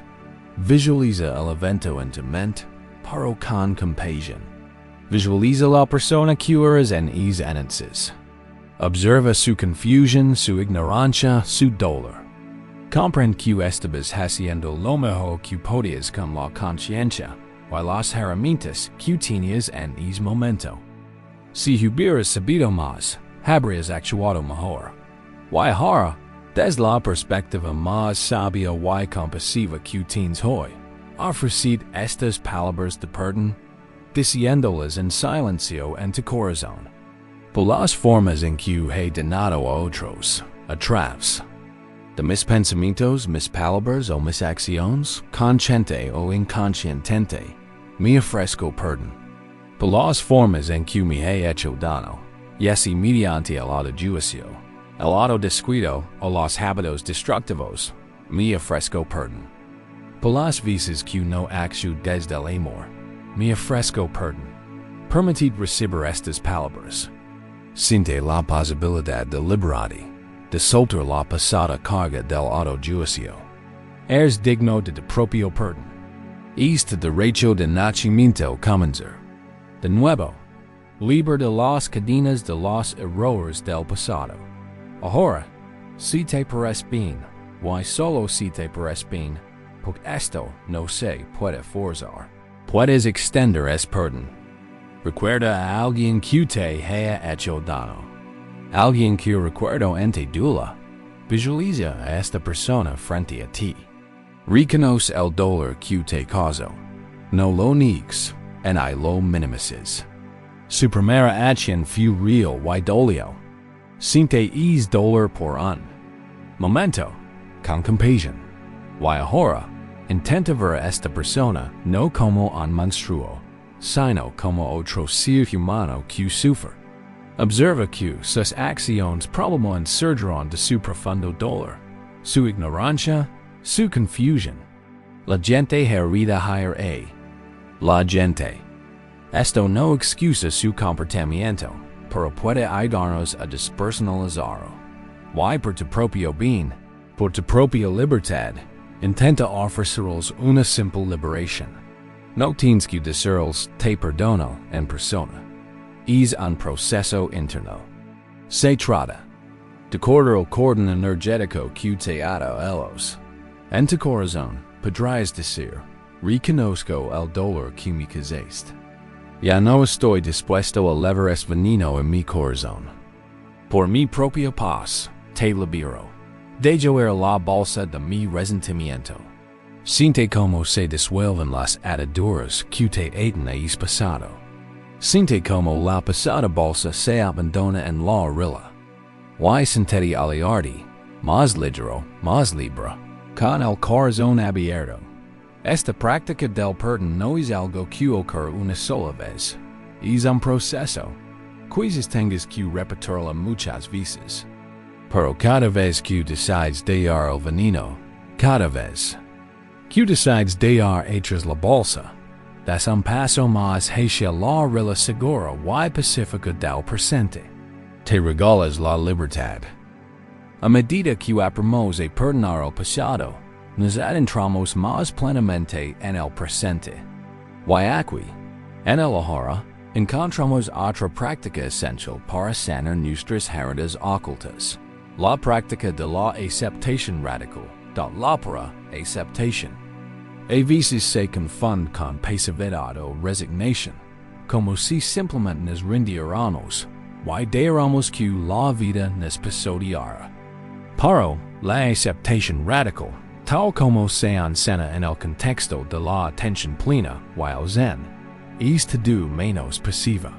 Es un compromiso activo, valiente y profundo con la realidad tal como es.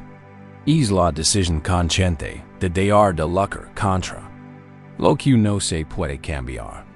Es la comprensión de que la mayor parte de nuestro sufrimiento mental y emocional no proviene de las circunstancias en sí, Sino de nuestra falta de aceptación de ellas. Vivimos en un estado de constante y discreta guerra con la realidad. Ojalá no hiciera tanto frío. Ojalá el tráfico no fuera tan malo. Ojalá no nos doliera el cuerpo. Ojalá que nuestro ser querido no estuviera enfermo. Ojalá no sintiéramos tanta ansiedad. Este no interno a la realidad. Esta constante discusión con lo que es una fuente de inmensa tensión y agotamiento. La aceptación radical es la práctica de abandonar la discusión. Es en sí profundo y contundente al momento presente, con todas sus alegrías y tristezas, sus placeres y sus dolores. Es importante entender que la aceptación no es lo mismo que la aprobación.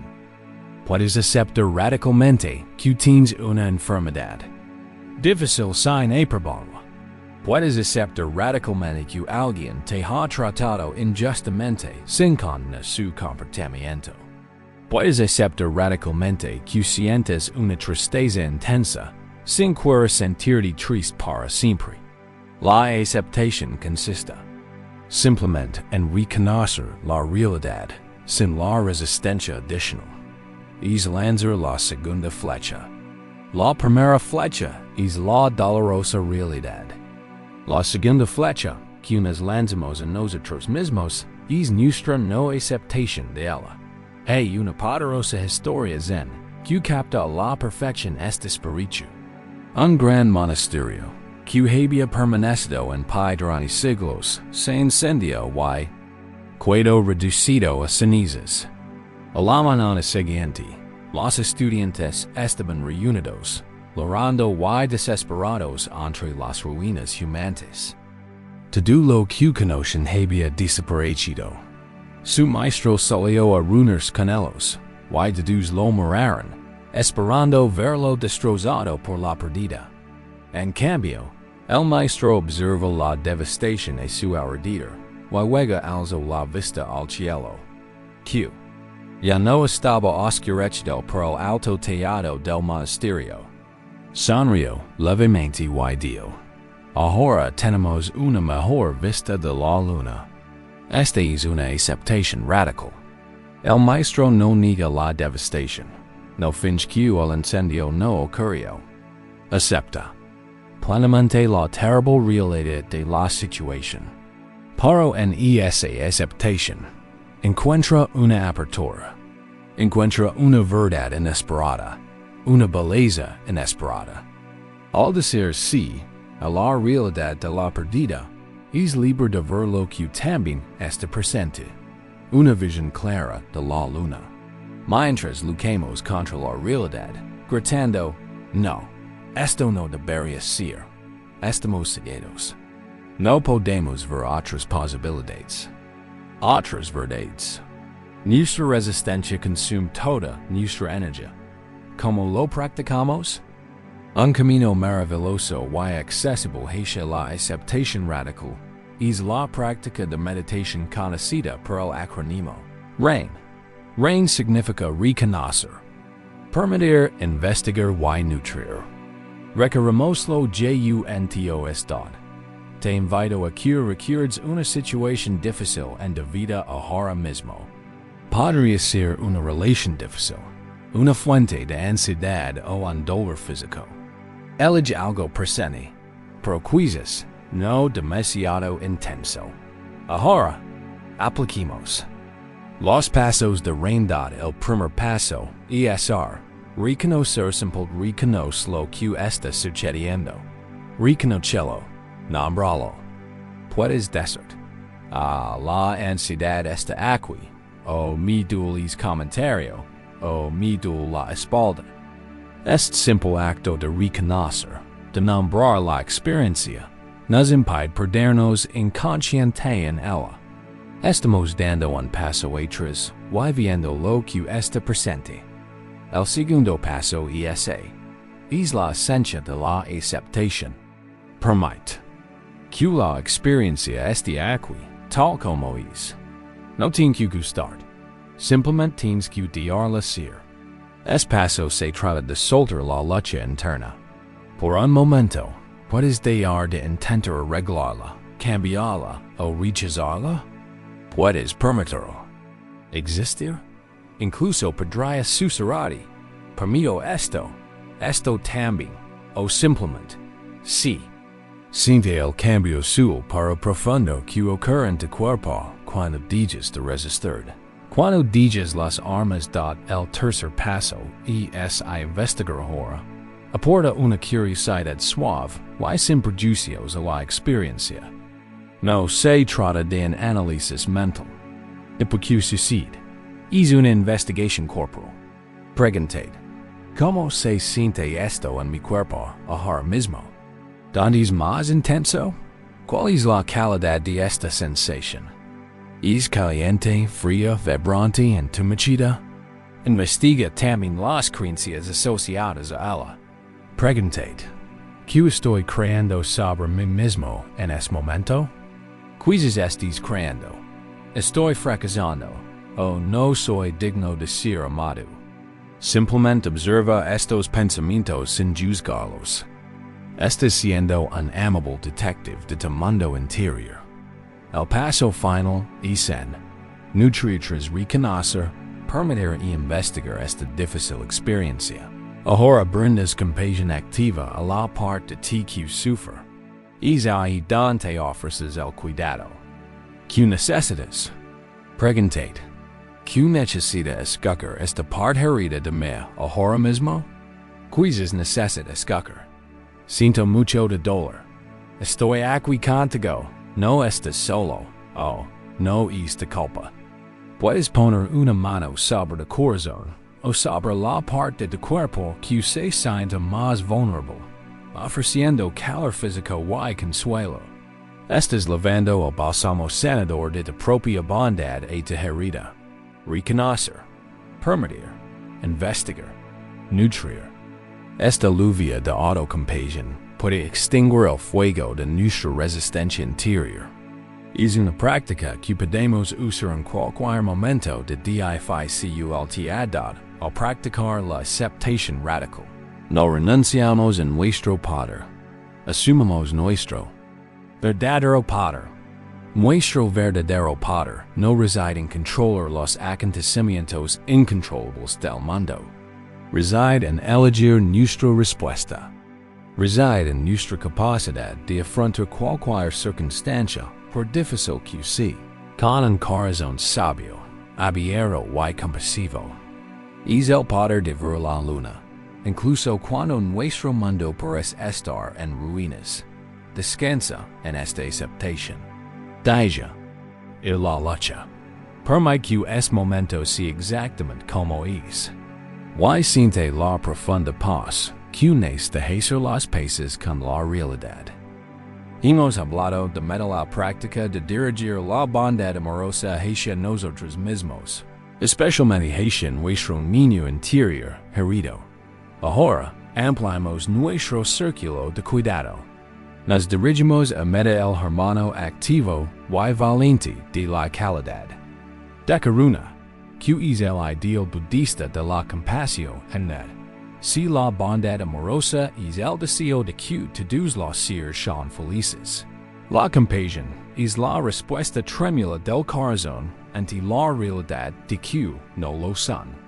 Es el deseo de que todos los seres estén libres del sufrimiento. No es lástima, que a menudo surge de una actitud de superioridad, despreciando la desgracia ajena. La verdadera compasión, carúnanos del reconocimiento de la y la humanidad compartida. Es el sentimiento de yo estoy en ti, y ti estás en mí. Surge de la profunda comprensión de que, como vimos con la semilla de mostaza de quizá, datame, los sufrimientos fundamentals de la vida, la pérdida, la enfermedad, el miedo, son universales. Tu dolor es mi dolor. Aquí opera un principio profundo, casi mágico, al extender nuestra compasión con todo el corazón hacia el sufrimiento. Ajeno, paradójicamente sanamos el nuestro. Cuando estamos atrapados en nuestro mundo privado de ansiedad y dolor, nuestro mundo se encoge. Los muros se cierran y nuestro sufrimiento se magnifica, resonando en la pequeña cámara del yo. La compasión es el acto de abrir una ventana y esa cámara nos saca de nuestra obsesión y nos conecta con la vasta e interconecta red de la vida. Al tener compasión por otro, nos olvidamos de sentirnos mal por nosotros mismos. Nuestro dolor personal se sitúa en una perspectiva más amplia y manageable. El corazón, encerrado en sí mismo, se vuelve estancado y amargado. El corazón que se abre al mundo se convierte en una fuente dinámica y fluida de fortaleza. Por eso, el camino del bodhisattva, el ser iluminado que elige permanecer en el mundo para ayudar a los demás, se considera tan poderoso. La motivación es completamente para los demás, pero el camino en sí mismo es de suprema liberación personal.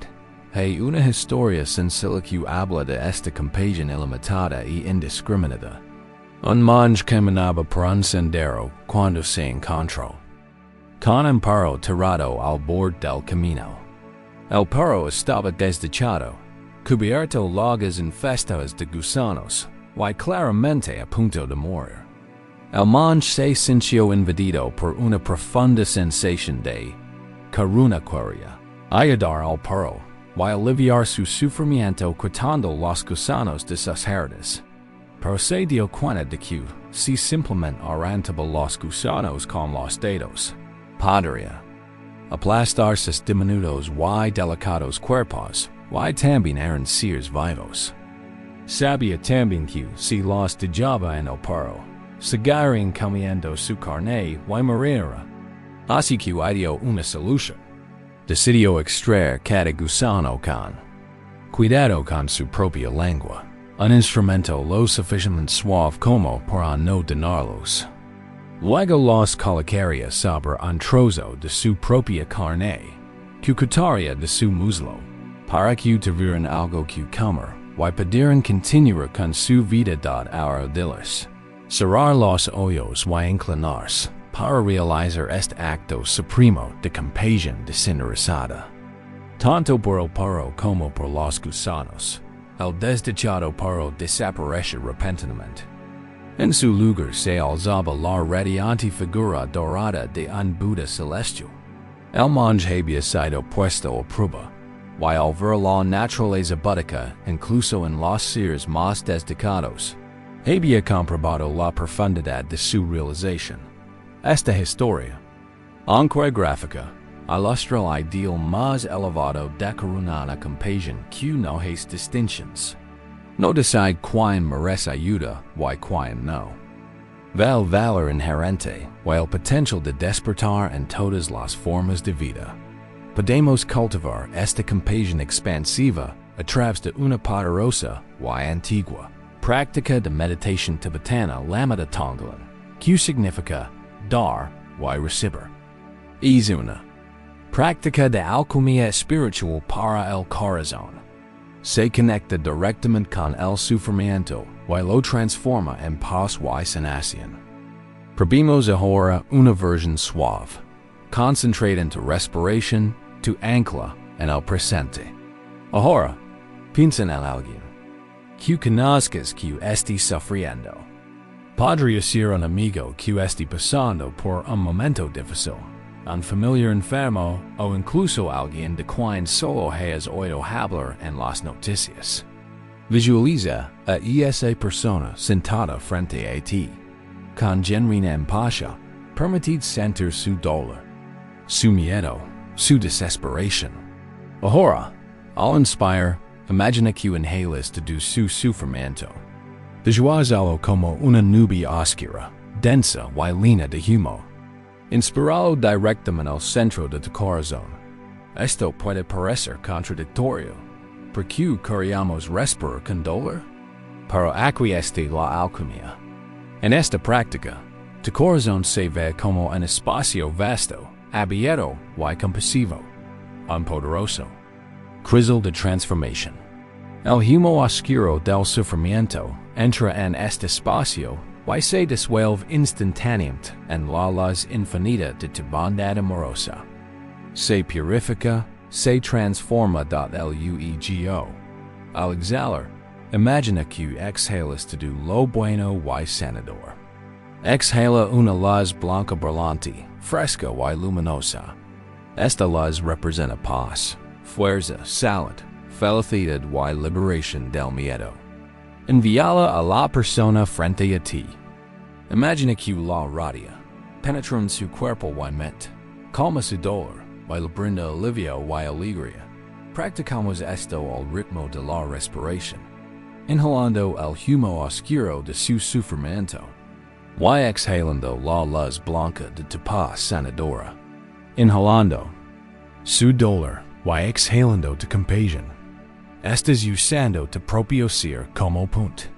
Estás asumiendo su sufrimiento para que puedan tener de paz. No te preocupes por si esta práctica te perjudica. Lo contrario es cierto. Al abrir valientemente tu corazón al sufrimiento de esta manera, descubres su infinita capacidad. Te das cuenta de que tu compasión es un recurso inagotable. Es como un pozo mágico. Cuanto más das de él, más se llena.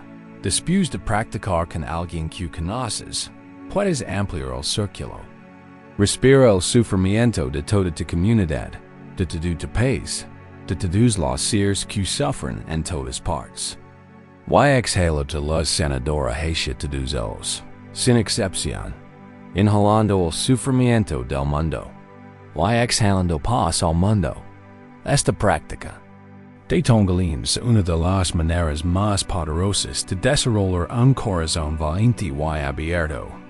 Disuelve la ilusión de un yo separado y nos conecta con la profunda verdad de nuestra interconexión. Es la máxima expresión de nuestra capacidad de amar y la medicina definitiva para las heridas de los demás y de nosotros mismos. Esta noche hemos recorrido un largo camino, explorando prácticas que nos ayudan a gestionar y aliviar nuestro dolor. Hemos aprendido a afrontar los sentimientos difíciles, a aceptar lo que es, y a abrir nuestros corazones con compasión. Ahora, llegamos a una enseñanza que nos lleva un paso más allá. Es una de las enseñanzas más radicales y empoderadoras de la tradición budista mahayana. Es la idea de que nuestro sufrimiento no es simplemente algo que se puede soportar o gestionar, sino algo que puede transformarse activamente en la esencia misma de nuestro despertar.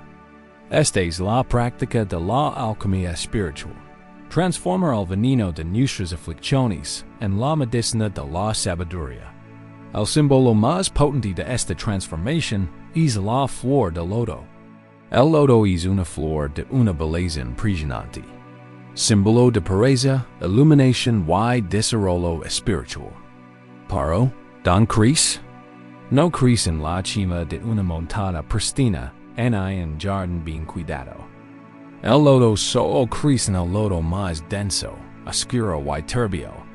Sus raíces se encuentran en el limo y se descomponen en el fondo del estanque. Sin el lodo, no puede haber elotiosidad. Esta es una metáfora profunda de nuestras vidas. El lodo es nuestro sufrimiento. Es nuestro trauma, nuestro dolor, nuestro miedo, nuestra confusión. Nuestro nuestro instinto nos lleva a intentar escapar del lodo, a fingir que no está ahí, a decir está creciendo en otro lugar. Pero, el camino del lodo nos enseña que el lodo mismo es el nutriente esencial para nuestro crecimiento. Nuestros mayores desafíos, nuestras heridas más profundas, son la tierra misma donde pueden florecer nuestra sabiduría, nuestra compasión y nuestra fuerza. El camino hacia la iluminación no es un camino lego, es del sufrimiento. Es un camino directo a través de acute el esto transforma la pregunta, ¿por qué me pasa esto? and ¿Qué puedo aprender de esto? ¿Cómo puede este lodo nutrir mi lodo? Replantea. El sufrimiento de una aflicción sin sentido en una oportunidad sagrada. No se trata de buscar el dolor, sino de aprender a usar el dolor que la vida inevitablemente trae como combustible para nuestro viaje. Espiritual la vida del gran santo tibetano. Milarepa, es quizás el testimonio más poderoso de este principio. En toda la tradición budista, Milarepa no comenzó su vida como santo, comenzó como asesino. De joven, impulsado por el deseo de venganza de su madre contra unos tíos crueles que habían robado la herencia familiar, Milarepa estudió magia, negra, se convirtió en un poderoso hechicero y, en un acto de venganza, conjuró una enorme tormenta de granizo que mató a 35 personas en la fiesta de bodas de sus familiares. Inmediatamente después, sufrió una crisis de conciencia. La inmensidad de su karma negativo, el terrible peso de sus acciones, lo abrumaron con una culpa y un terror tan profundos que se convirtieron en el único y absorbente centro de su vida. Sabía que estaba destinado al más profundo de los infiernos. Es sufrimiento insoportable, es veneno, se convirtió en su motivación. Buscó a un verdadero maestro espiritual Marpa, y se sometió a penurias inimaginables al servicio de su maestro, to do un esfuerzo por purificar su pasado. Marpa lo puso a prueba repetidamente, obligándolo a construir y derribar torres de piedra, a mano hasta que su cuerpo fue un amasillo de heridas abiertas. El inmenso sufrimiento de Milarepa, y su incansable y firme determinación por trascenderlo, se convirtieron en el fuego alquímico que consumió sus impurezas. Su culpa fue el lodo. Su práctica fue el tal que se extendía hacia el sol. Finalmente, se retiró a las cuevas del Himalaya, meditando durante ecos en soledad, sobreviviendo únicamente con ortigas, mientras su piel se volvía verde. Y al final, no solo expió sus pecados, alcanzó el estado supremo de la iluminación, convirtiéndose en una de las figuras más veneradas de la historia tibetana. Sus canciones de realización en se cantan hoy la historia de Milarepa nos enseña que ninguna herida es demasiado profunda para sanar. Ningún pasado es demasiado oscuro para redimirse. De hecho, a menudo son quienes más han sufrido, quienes tienen el mayor potencial de profundidad espiritual. La grieta en el corazón es perdón entre la luz. El veneno, al enfrentarse con la alquimia de la práctica y la determinación, se convierte en el elixir de la vida. Entonces, ¿cómo podemos ser nuestros propios alquimistas espirituales? Podemos empezar con una práctica suave y reflexiva. Mientras descansas aquí, recuerda una dificultad del pasado. Un periodo de lodo en tu vida. Podría ser un fracaso, una pérdida, un periodo de profunda confusión. No te sumerges en el dolor, sino más bien, aferra el recuerdo con delicadeza como un objeto en tu mano. Ahora, te invito a hacer algunas preguntas a este recuerdo. Hazlas con genuina curiosidad, sin forzar la respuesta. Deja que la sabiduría surja de un lugar tranquilo en tu interior. Primero, pregúntate, ¿qué fuerza descubrió en mí durante este tiempo? ¿Qué cualidad se forjó en este fuego? Quizás fue la resiliencia. Quizás fue una resistencia silenciosa que nunca supiste que tenías. Quizás fue la valencia de pedir ayuda. Reconoce esta fuerza. Esta es una de las joyas que se encuentran en el barro.luego. Pregúntate, ¿qué me enseñó este dolor? ¿Qué sabiduría me brindó esta experiencia? que no podría haber aprendido de otra manera? Quis está anciano lo que es verdaderamente importante en la vida? Quis está anciano humildad? Quis está anciano la locura de intentar controlarlo todo? Honra esta sabiduría. Este es el néctar extraído del veneno.finalmente. Pregunted. ¿Cómo hablando esta experiencia mi corazón? ¿Cómo me hizo más compasivo con el sufrimiento ajeno? A menudo, es nuestro propio dolor el que nos permite comprender y conectar verdaderamente con el dolor ajeno. Cuando nos han roto, nuestro corazón se abre a todos los que están rotos. Intenta encontrar esta semilla de compasión, nacida de faena. Tus propias dificultades. Esta práctica no se trata de fingir que el sufrimiento es bueno. El lodo sigue siendo lodo. Es sucio, y puede oler mal. Pero reconocemos que también es fértil. Elegimos conscientemente plantar una semilla de lodo en el dot así que, mientras te deslizas hacia el sueño, diga a cualquier historia que puedes albergar sobre que tus heridas te debilitan o te dañan. Considéralas en cambio como la tierra, fértil y rica de tu propio despertar potential. Confía en el lodo que es latente en tu interior. Confía en que del lodo más oscuro puede surgir la flor más luminosa. Tu sufrimiento no es un error. Es parte de tu camino sagrado. Hemos recorrido los pasajes de nuestros pensamientos, sentimientos, pasados y dolor. Hemos aprendido a trabajar con la mente y el corazón con destreza y compasión. Y ahora, nuestro camino nos lleva a un lugar de profunda quietud y simplicidad. Nos conduce a una pregunta que reside en la esencia misma del Zen. Es una pregunta que opone más allá de nuestras heridas, más allá de nuestras historias, más allá de nuestra personalidad, a la realidad intemporal y pristina de nuestra verdadera naturaleza. En el Zen, esto se denomina nuestro rostro. Original.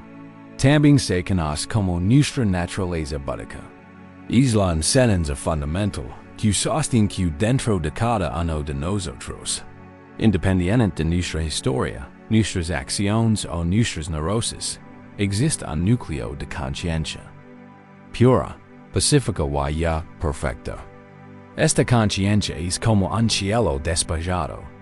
Nuestros pensamientos, sentimientos y experiencias vitales son como nubes que lo atraviesan. El cielo nunca se ve afectado por las nubes. Una nube oscura de tormenta no lo manca. Una nube blanca brillante no lo mejora. El cielo es el vasto y inmutable contexto en el que se desarrollan todos los fenómenos meteorológicos. Es rostro original. Esta naturaleza búdica es quien verdaderamente eres.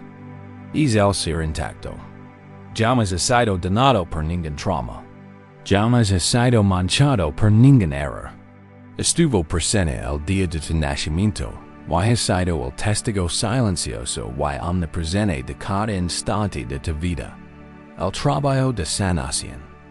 Y la práctica espiritual, desde esta perspectiva, no se trata de edificio un yo nuevo, mejor y sanado. No es un proyecto de construcción, es un proceso de excavación. Se trata de despejar con cuidado los escombros del condicionamiento, las nubes de la identidad equivocada, para que podamos reconocer el cielo radiante y abierto que ha estado aquí desde siempre. No intentes convertir en un Buda. Simplemente, estás despertando a la realidad de que ya lo eres. Para señalarnos esta experiencia directa, los maestros Zen a menudo utilizan lo que se llama anaconan. No es un acertijo que se resuelve con el intelecto. Es una pregunta diseñada para interrumpir la mente lógica y pensante e impulsarnos a una comprensión directa e intuitiva. Uno de los cones más famosos es, ¿cuál era tu rostro original antes de que nacieran tus padres? Tomate un momento para pensar en esa pregunta. Diala que fluya. ¿Cuál era tu rostro original antes de que nacieran tus padres? La mente lógica se atasca de inmediato. Antes de que nacieran tus padres. Yo no existía. La pregunta no tiene sentido. Y es precisamente el punto. El maestro no pregunta por tu rostro físico ni por tu identidad histórica. Te pide que busques la conciencia temporal, la conciencia no nacida y inmortal que precede todos los conceptos, todas las formas, todas las historias del yo. Te pide que busques el cielo, no las nubes. Nuestra situación es muy parecida a la que se describe en la parábola budista de la perla en la TNICA. La historia cuenta la historia de un hombre muy pobre que visita a un amigo rico. Esta ofrece un gran banquete, y el bar bebe mucho vino y siente un profundo sueño. El amigo rico de partir urgentemente, pero antes de partir, quiere ayudar a su pobre amigo. Así que toma una perla invaluable y impecable, y la cose en secreto, en el foro de la túnica andrajosa del pobre. El pobre hombre despierta, completamente inconsciente del tesoro que lleva consigo. Regresa a su vida de pobreza, vagando de un lado a otro, luchando por comida y techo, contento con lo mínimo. Pasan los ecos. Un día, por casualidad, se reencuentra con su amigo rico. Se queda atonido al verlo viviendo en tal miseria.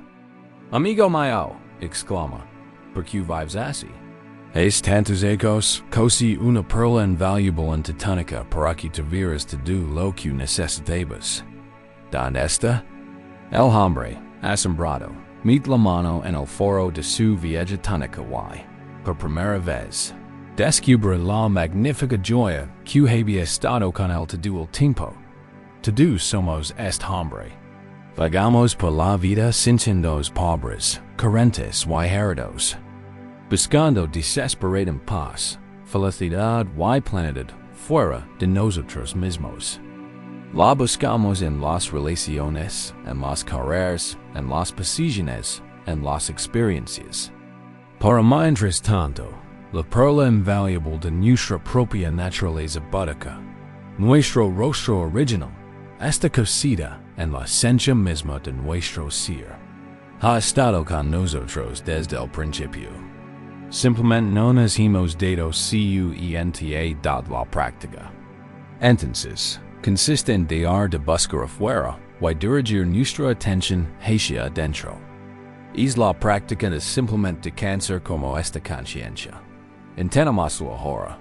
La guía será mínima, porque estamos señalando algo que trasciende las palabras. Te invito a simplemente descansar. Descanso como conciencia. Observa los sonidos que te rodean. El sonido surge en la conciencia y desaparece en la conciencia. La conciencia misma no se ve perturbada. Observa los pensamientos que flotan en tu mente. Un pensamiento surge en la conciencia y desaparece en la conciencia. La conciencia en sí no queda atrapada. Observa las sensaciones físicas en tu cuerpo, la sensación de la respiración, el calor de la mente, la presión de la almohada. Estas sensaciones surgen en tu campo de conciencia, cambian y desaparecen. La conciencia misma permanece. Intenta cambiar tu identificación. En lugar de identificar con los pensamientos, los sonidos, las sensaciones, las nubes, puedes identificar con la vasta, abierta y silenciosa conciencia en la que todo sucede. Esta conciencia no tiene centro ni límite. Es espaciosa, es silenciosa, es pacífica. Esta conciencia es tu rostro original. Es el ser no herido. Es la perla invaluable dad. No necesitas hacer nada para adquirirlo. No puedes alcanzarlo, porque nunca lo has perdido.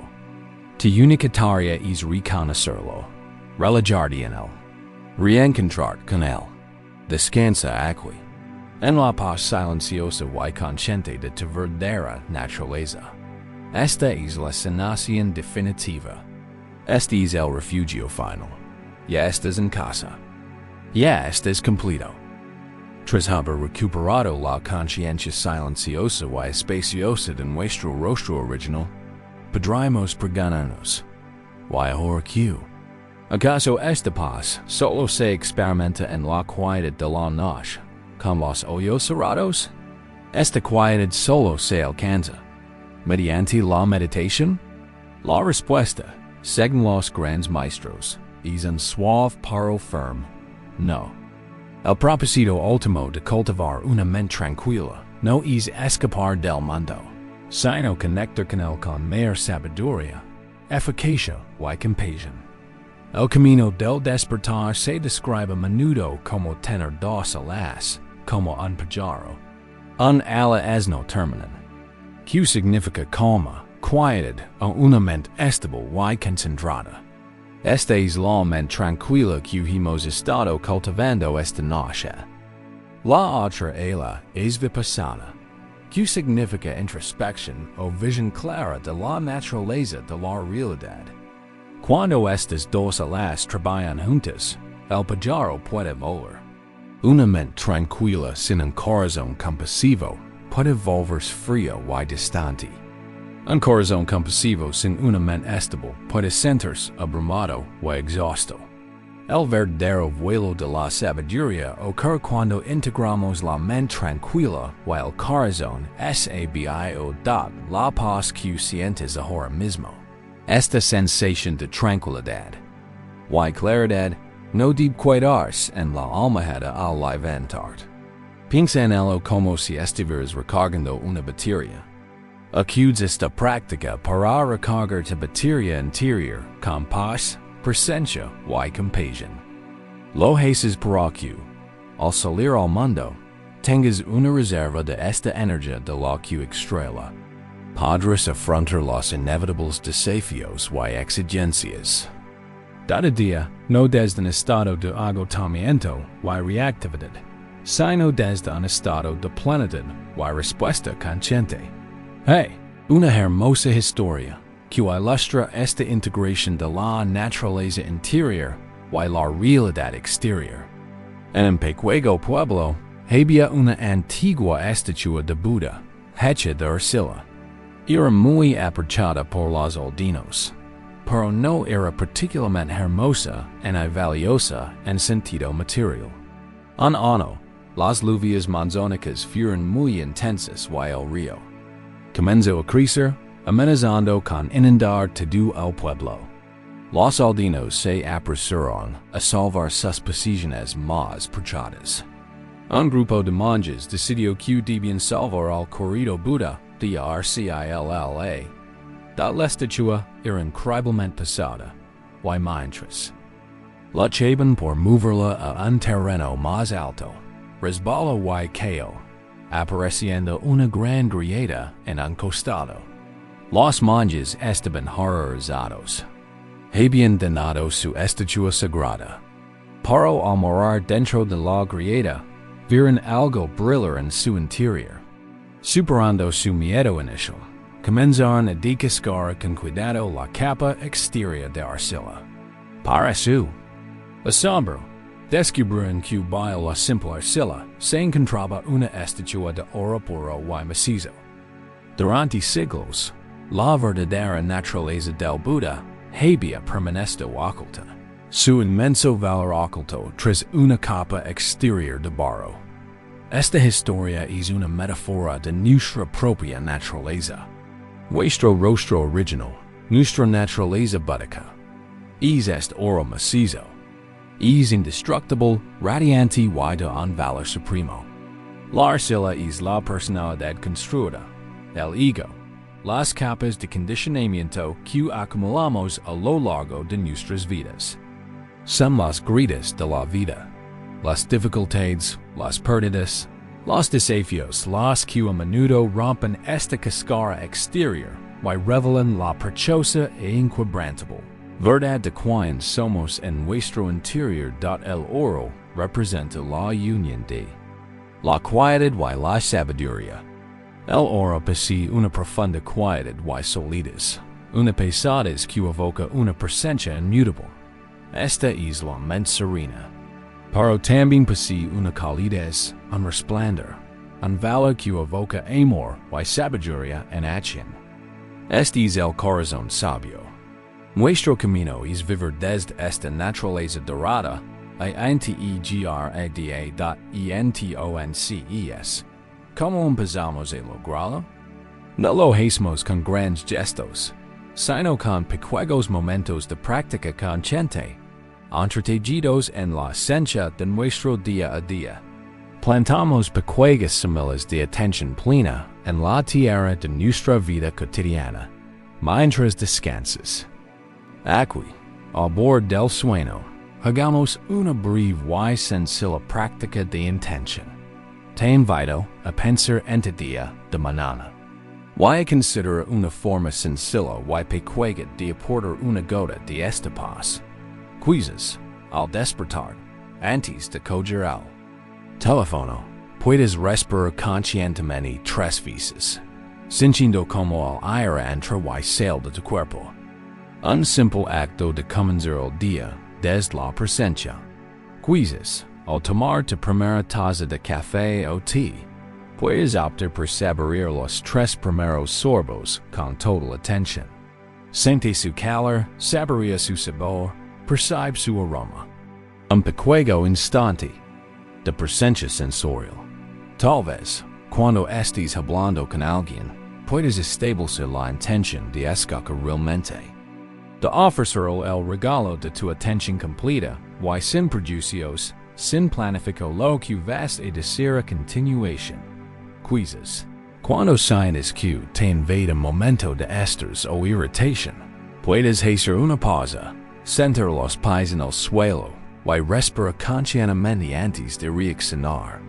Una sola respiración es un universo de espacio. Elige solo uno de estos, o uno propio. Ten la intención, amable y bondadosa, de plantar esta pequeña semilla mañana. No tienes que ser perfecto. La intención en sí misma es lo que importa. Al hacerlo, construyes un puente entre el mundo interior de paz y el mundo exterior de acción. Permites que la naturaleza dorada interior comience a brillar a través de las gritas de tu vida cotidiana. La mente tranquila y el corazón sabio. Aprenden a caminar juntos, de la mano. Mientras nos preparamos para elevar la paz de esta práctica al mundo de la vigilia, hay una cualidad mental esencial que cultivar. Es una cualidad que puede transformar cada momento de nuestras vidas, de algo mundano a algo mágico. Es la cualidad que el maestro Zen Shanryu Suzuki la Moshoshi, o mente de principiante. La mente de un principiante es la práctica de abordar cada experiencia con la curiosidad, la apertura, la maravilla y la falta de prejuicios de un verdadero principiante. Imagina ver una flor por primera vez. Quedarías cautivado por su color, su textura, su fragancia. Imagina escuchar una pieza musical por primera vez, abierto a cada nota, a cada giro de la melodía. Esta es la mente un principiante. Lo opuesto a la mente principiante es la mente experto. La mente experto está lina. Ya sabe, lo ha visto todo antes. Etiqueta, categoriza y juzga basados en experiencias pasadas. Cuando vivimos con la mente experto, el mundo se vuelve monótono, predecible y aburrido. Creemos conocer a nuestra pareja, así que dejamos de verla de verdad. Creemos conocer nuestro trabajo, así que actuamos mecánicamente. Creemos conocernos a nosotros mismos, así que nos atrapamos en una historia de nuestras propias limitaciones. No soy bueno en esto. Siempre me pongo ansioso en estas situaciones. Shinryu Suzuki dio la famosa frase, en la mente del principiante. Hay muchas posibilidades, pero en la mente del experto hay pocas. Cuando abordamos nuestras vidas con una mentalidad experta, vivimos en el pasado. Proyectamos nuestras viejas experiencias en la nueva realidad del presente. Estamos atrapados en nuestras propias conclusiones. Pero cuando cultivamos una mentalidad de principiante, abrimos la puerta a infinitas posibilidades. Cuando no sabes cómo se desenvolverá una conversación difícil, puedes estar presente y observar cómo se desarrolla. Cuando no sabes si podrás afrontar un desafío, es libre de descubrir la fuerza que surge en el momento.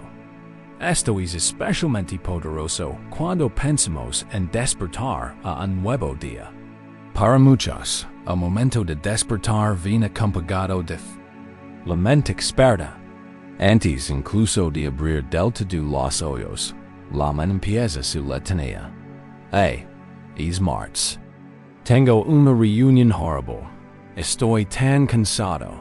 Tengo tanto que hacer. El día ya está definido. Ya cargado con el baggage de nuestras predicciones y expectativas. Superponemos un filtro gris de viejas historias sobre el lienzo limpio de una mañana recién estrenada. Pero ¿y si pudiéramos afrontar el nuevo día con la mente de un principiante? ¿Y si pudiéramos despertar con una curiosidad sincera y abierta? Hagamos una visualización suave y progresista para plantar esta semilla. Imaginad ahora, descansando profundamente durante la noche. Imagina las energías sanadoras de tu cuerpo y mente realizando su silenciosa y milagrosa labor. Y ahora, imagina la primera luz del amanecer filtrándose en tu habitación. Imagina la transición lenta y suave del sueño al despertar. En esta visualización, a medida que tu conciencia comienza a regresar, siente las sensaciones de la mañana. La sensación de la sábana sobre de piel, la temperatura del aire, la cualidad específica de la luz. Y al abrir los ojos, imaginen abrirlos como si fuera la primera vez. Observa las formas familiares de tu habitación como si nunca las hubieras visto. El juego de luces y sombras en el techo. El color de las paredes. Y en lugar de dejar que la mente experta se apresure con su agenda y sus preocupaciones, simplemente saluda el día con una pregunta amable y silenciosa. Una pregunta que nace de la pura curiosidad. Una pregunta como, ¿qué me deparará el día? Hola, buenos días. ¿Qué tienes que enseñarme? Siente la diferencia en este enfoque. Es un enfoque de apertura, de preparación, de colaboración con la vida en lugar de resistencia.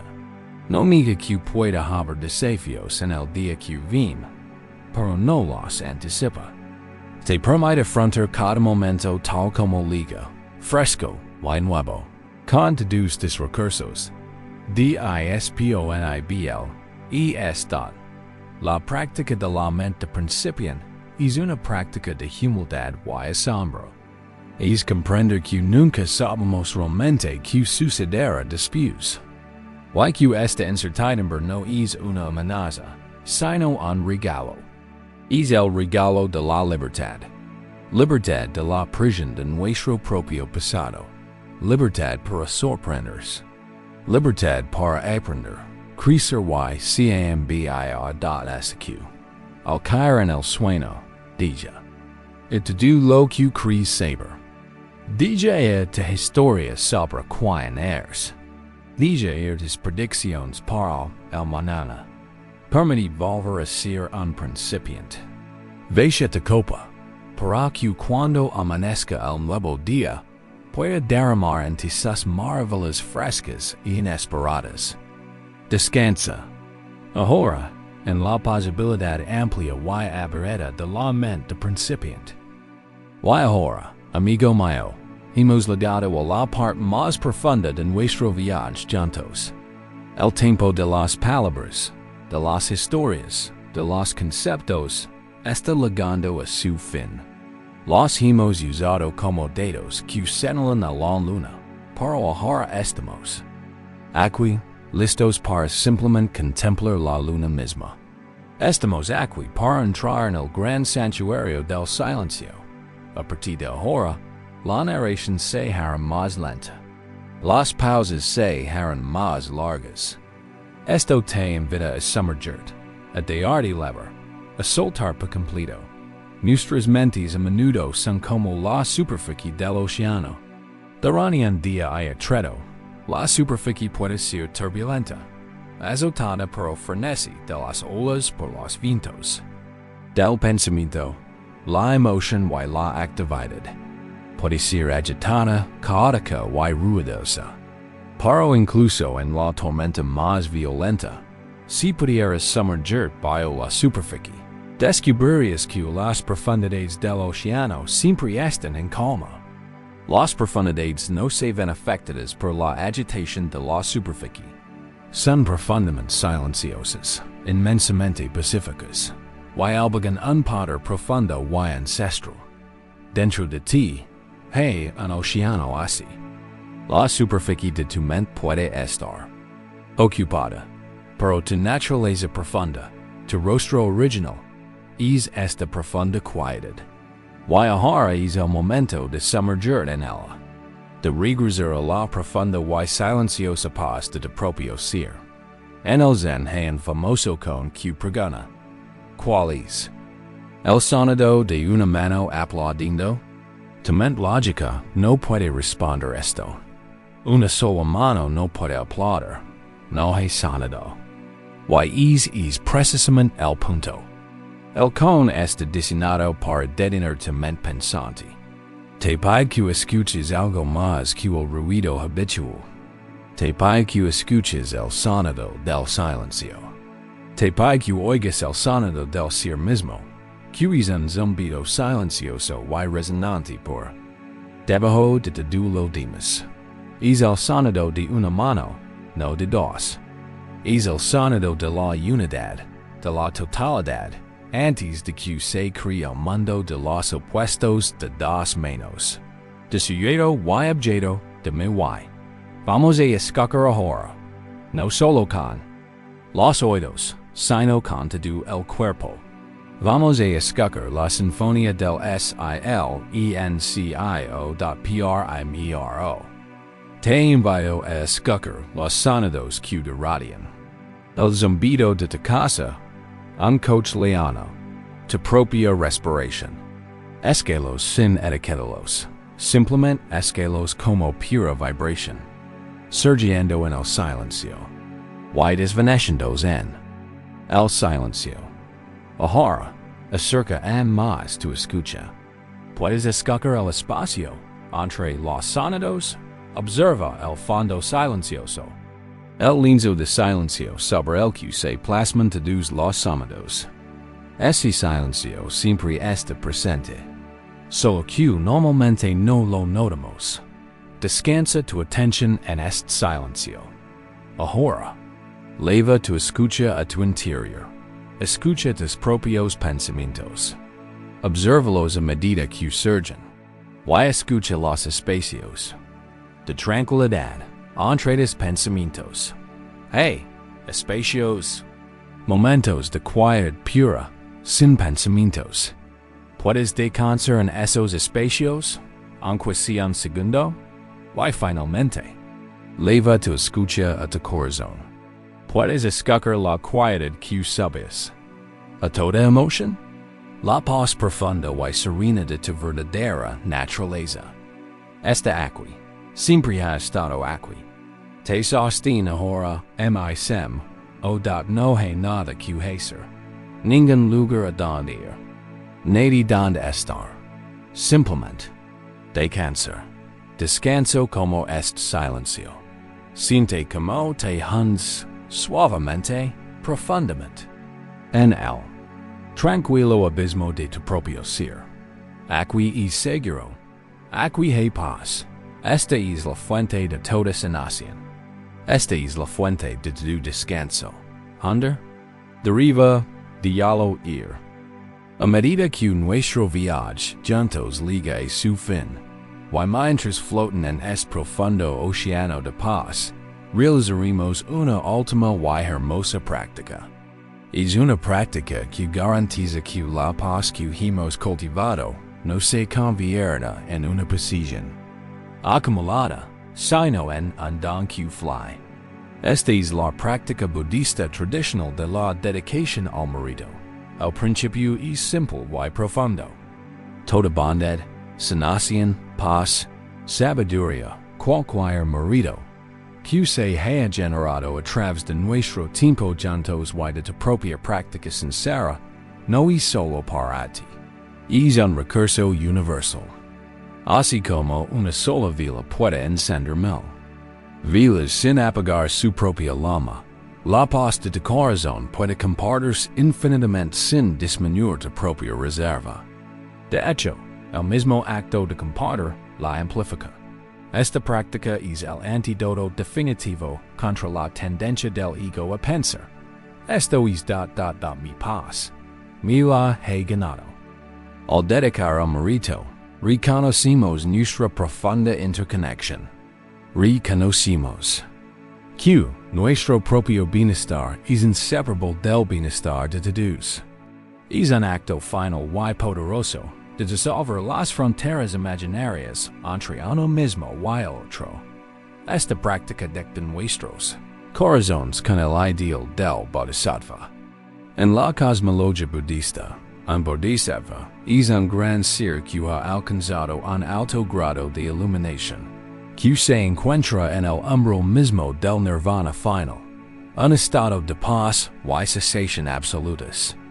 Sin embargo, impulsado por una compasión infinita, el bodhisattva decide abandonar ese umbral. Es el voto de permanecer en el mundo, de renacer una y otra vez, hasta que cada ser, hasta la última brisna de hierba, se haya liberado del sufrir, la alegría del bodhisattva no reside en su propia vida, sino en la liberación de todos. Este hermoso ideal nos enseña que nuestro propio camino de sanación no es solo para nosotros. Es nuestra contribución a la sanación del mundo. Cada pizca de ansiedad que transformamos en paz, cada pizca de ira que transformamos en compasión, cada pizca de ignorancia que transformamos en sabiduría, contribuye a la luz colectiva de la humanidad. Sanamos el mundo al sanarnos a nosotros mismos estados YQ. Ahora, desde este lugar de profundo descanso y tranquilo bienestar, te invito a hacer una dedicatoria sincera. Puedes repetir estas palabras en silencio en el santuario de tu corazón, o simplemente sentir la intención que las impulsa. Deja que las palabras fluyan hacia afuera, desde la paz que sientes ahora mismo. Leva tu atención a tu corazón, a la calidez y la quietud que hay allí. Y ahora, ofrezcamos esta dedicatoria. Que cualquier paz que haya encontrado en mi corazón se convierta en una fuente de paz para todos los seres. Que cualquier fortaleza que haya cultivado se convierta en una fuente de fortaleza para todos los que se sienten débiles. Que cualquier curación que haya experimentado contribuya a la curación del mundo. Que mi compasión conmueva a quienes sufren. Que mi sabiduría conmueva a quienes están confundidos. Que mi amor conmueva a quienes se sienten solos. Que todos los seres estén a salvo. Que todos los seres tengan salud. Que todos los seres sean felices. Que todos los seres vivan con tranquilidad. Que todos los seres, en todas partes, sin excepción alguna, se liberen del sufrimiento y de sus causas. Y que conozcan la paz infinita de su verdadera naturaleza. Siente este sincero deseo que fly de ti en todas direcciones, a tus seres queridos, a tus vecinos, a tu comunidad, a las personas que te resultan difíciles, a todas las personas de este mundo, a todos los animales, a todos los seres de todos los reinos. Deja que tu corazón se convierta en un faro inagotable de paz y buena voluntad. Con este simple acto, tu práctica personal se convierte en una bendición universal, tu descanso en una contribución, tu sanación en un regalo para toda la vida. No hay mejor manera de concluir nuestro tiempo llenos. Asterisk y así le damos al umbral final. El fin de nuestro viaje en palabras y el comienzo de tu viaje hacia el profundo y restaurador santuario del sueño. Ya no hay nuevas enseñanzas. Ya no hay más historias. Solo existe esta paz suave y profunda. Solo existe este momento y él. Que le sigue, mientras te dejas levar por la tranquila María. Piensa en la flor de loto. Al ponerse el sol y caer la noche, sus pétalos se cierran suavemente. Absorbe su energía hacia el interior, descansando en el agua fresca y oscura durante la noche. Es un momento de integración silenciosa, de recuperación de fuerzas, de profundo descanso en su propio ser. No se esfuerza ni lucha, simplemente se entrega al ritmo natural del cosmos. Luego, cuando regresa la primera luz del amanecer, comienza a abrirse de nuevo, revelando su belleza al nuevo día, fresca y renovada. Eres esta flor de loto. El sol de tu día se ha puesto. Y ahora es el momento de cerrar suavemente tus pétalos, de concentrar tu energía en tu interior, y de descansar en las profundas y sanadoras aguas del sueño. Recuerda que el trabajo de sanación no se detiene. Cuando pierdes la conciencia, las semillas de paz, compasión y sabiduría que hemos plantado juntos esta noche seguirán regando en la fértil oscuridad de tu descanso. Tu mente subconsciente, la inteligencia innata de tu cuerpo, continuará el delicado trabajo de integración. Estarás sanando, incluso mientras duermes. Recuerda la seguridad que has cultivado aquí. Recuerda la sensación de tu respiración, tu ancla constante y fiel al momento presente. Segura brindando aliento durante toda la noche. Recuerda la sabiduría del barco vacío.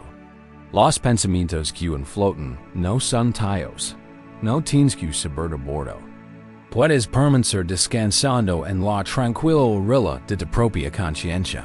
Recuerda, la calidez de tu corazón compasivo, el amor que le brindaste a tu niño interior y a todos los seres permanece en ti, como una suave brasa que te abriga durante la noche. Recuerda el vasto y abierto chu original. Esta es tu naturaleza más auténtica. Es ilimitada, pacífica y completamente segura. Es el espacio silencioso y amoroso donde puedes soltarlo todo y simplemente ser. Ya has hecho suficiente. Ya has pasado por suficiente. Ahora es el momento del descanso puro y incondicional. Permitid sentir el peso de tu cuerpo, pesado, relajado y completamente sostenido por la cama debajo de ti. Confía en este apoyo. Estás sostenido. Permitid sentir el suave ritmo de tu corazón, latiendo de manera constante y pacífica. Un tamborillo silencioso en el templo de tu cuerpo. Permitid sentir la profunda sensación de permiso que te has ganado. Permiso para soltar el control. Permiso para entregar el día. Permiso para liberar todo esfuerzo, toda preocupación, toda planificación. Estás a salvo. Estás completo. Estás en paz. Descansa ahora, querido amigo. Descansa en la esencia del ser. Que tu sueño sea profundo, sin sueños y profundamente sanador. Y que despiertes como el loto, renovado, Fresca y listo para recibir el nuevo día tan gracia da la paz si contigo. Nuestro viaje juntos en esta sesión ha llegado a su fin. Para tu propio camino de sanación y descubrimiento, continúa con cada respiración. Esperamos que las historias y prácticas compartidas aquí te han servido como un suave bálsamo para la mente y un refugio tranquilo para el corazón. Recuerda que la profunda paz que has alcanzado no está en estas palabras, sino en tu interior. Este derecho de nacimiento en ciudad. Si sientes que este tiempo te ha sido beneficioso, te invitamos humildemente a continuar con tu práctica. Incluso 5 minutos de respiración tranquila al día pueden ser un ancla transformadora en tu vida. Para apoyarte en tu camino, considera suscribirte a nuestro canal para más enseñanzas, historias y meditaciones guiadas. También te invitamos a unir en nuestra comunidad en línea, un espacio para compartir práctica y apoyo. Gracias por permitirnos acompañar en tu camino. Que esta paz te acompañe y que vivas tus días con serenidad y un corazón sabio y compasivo.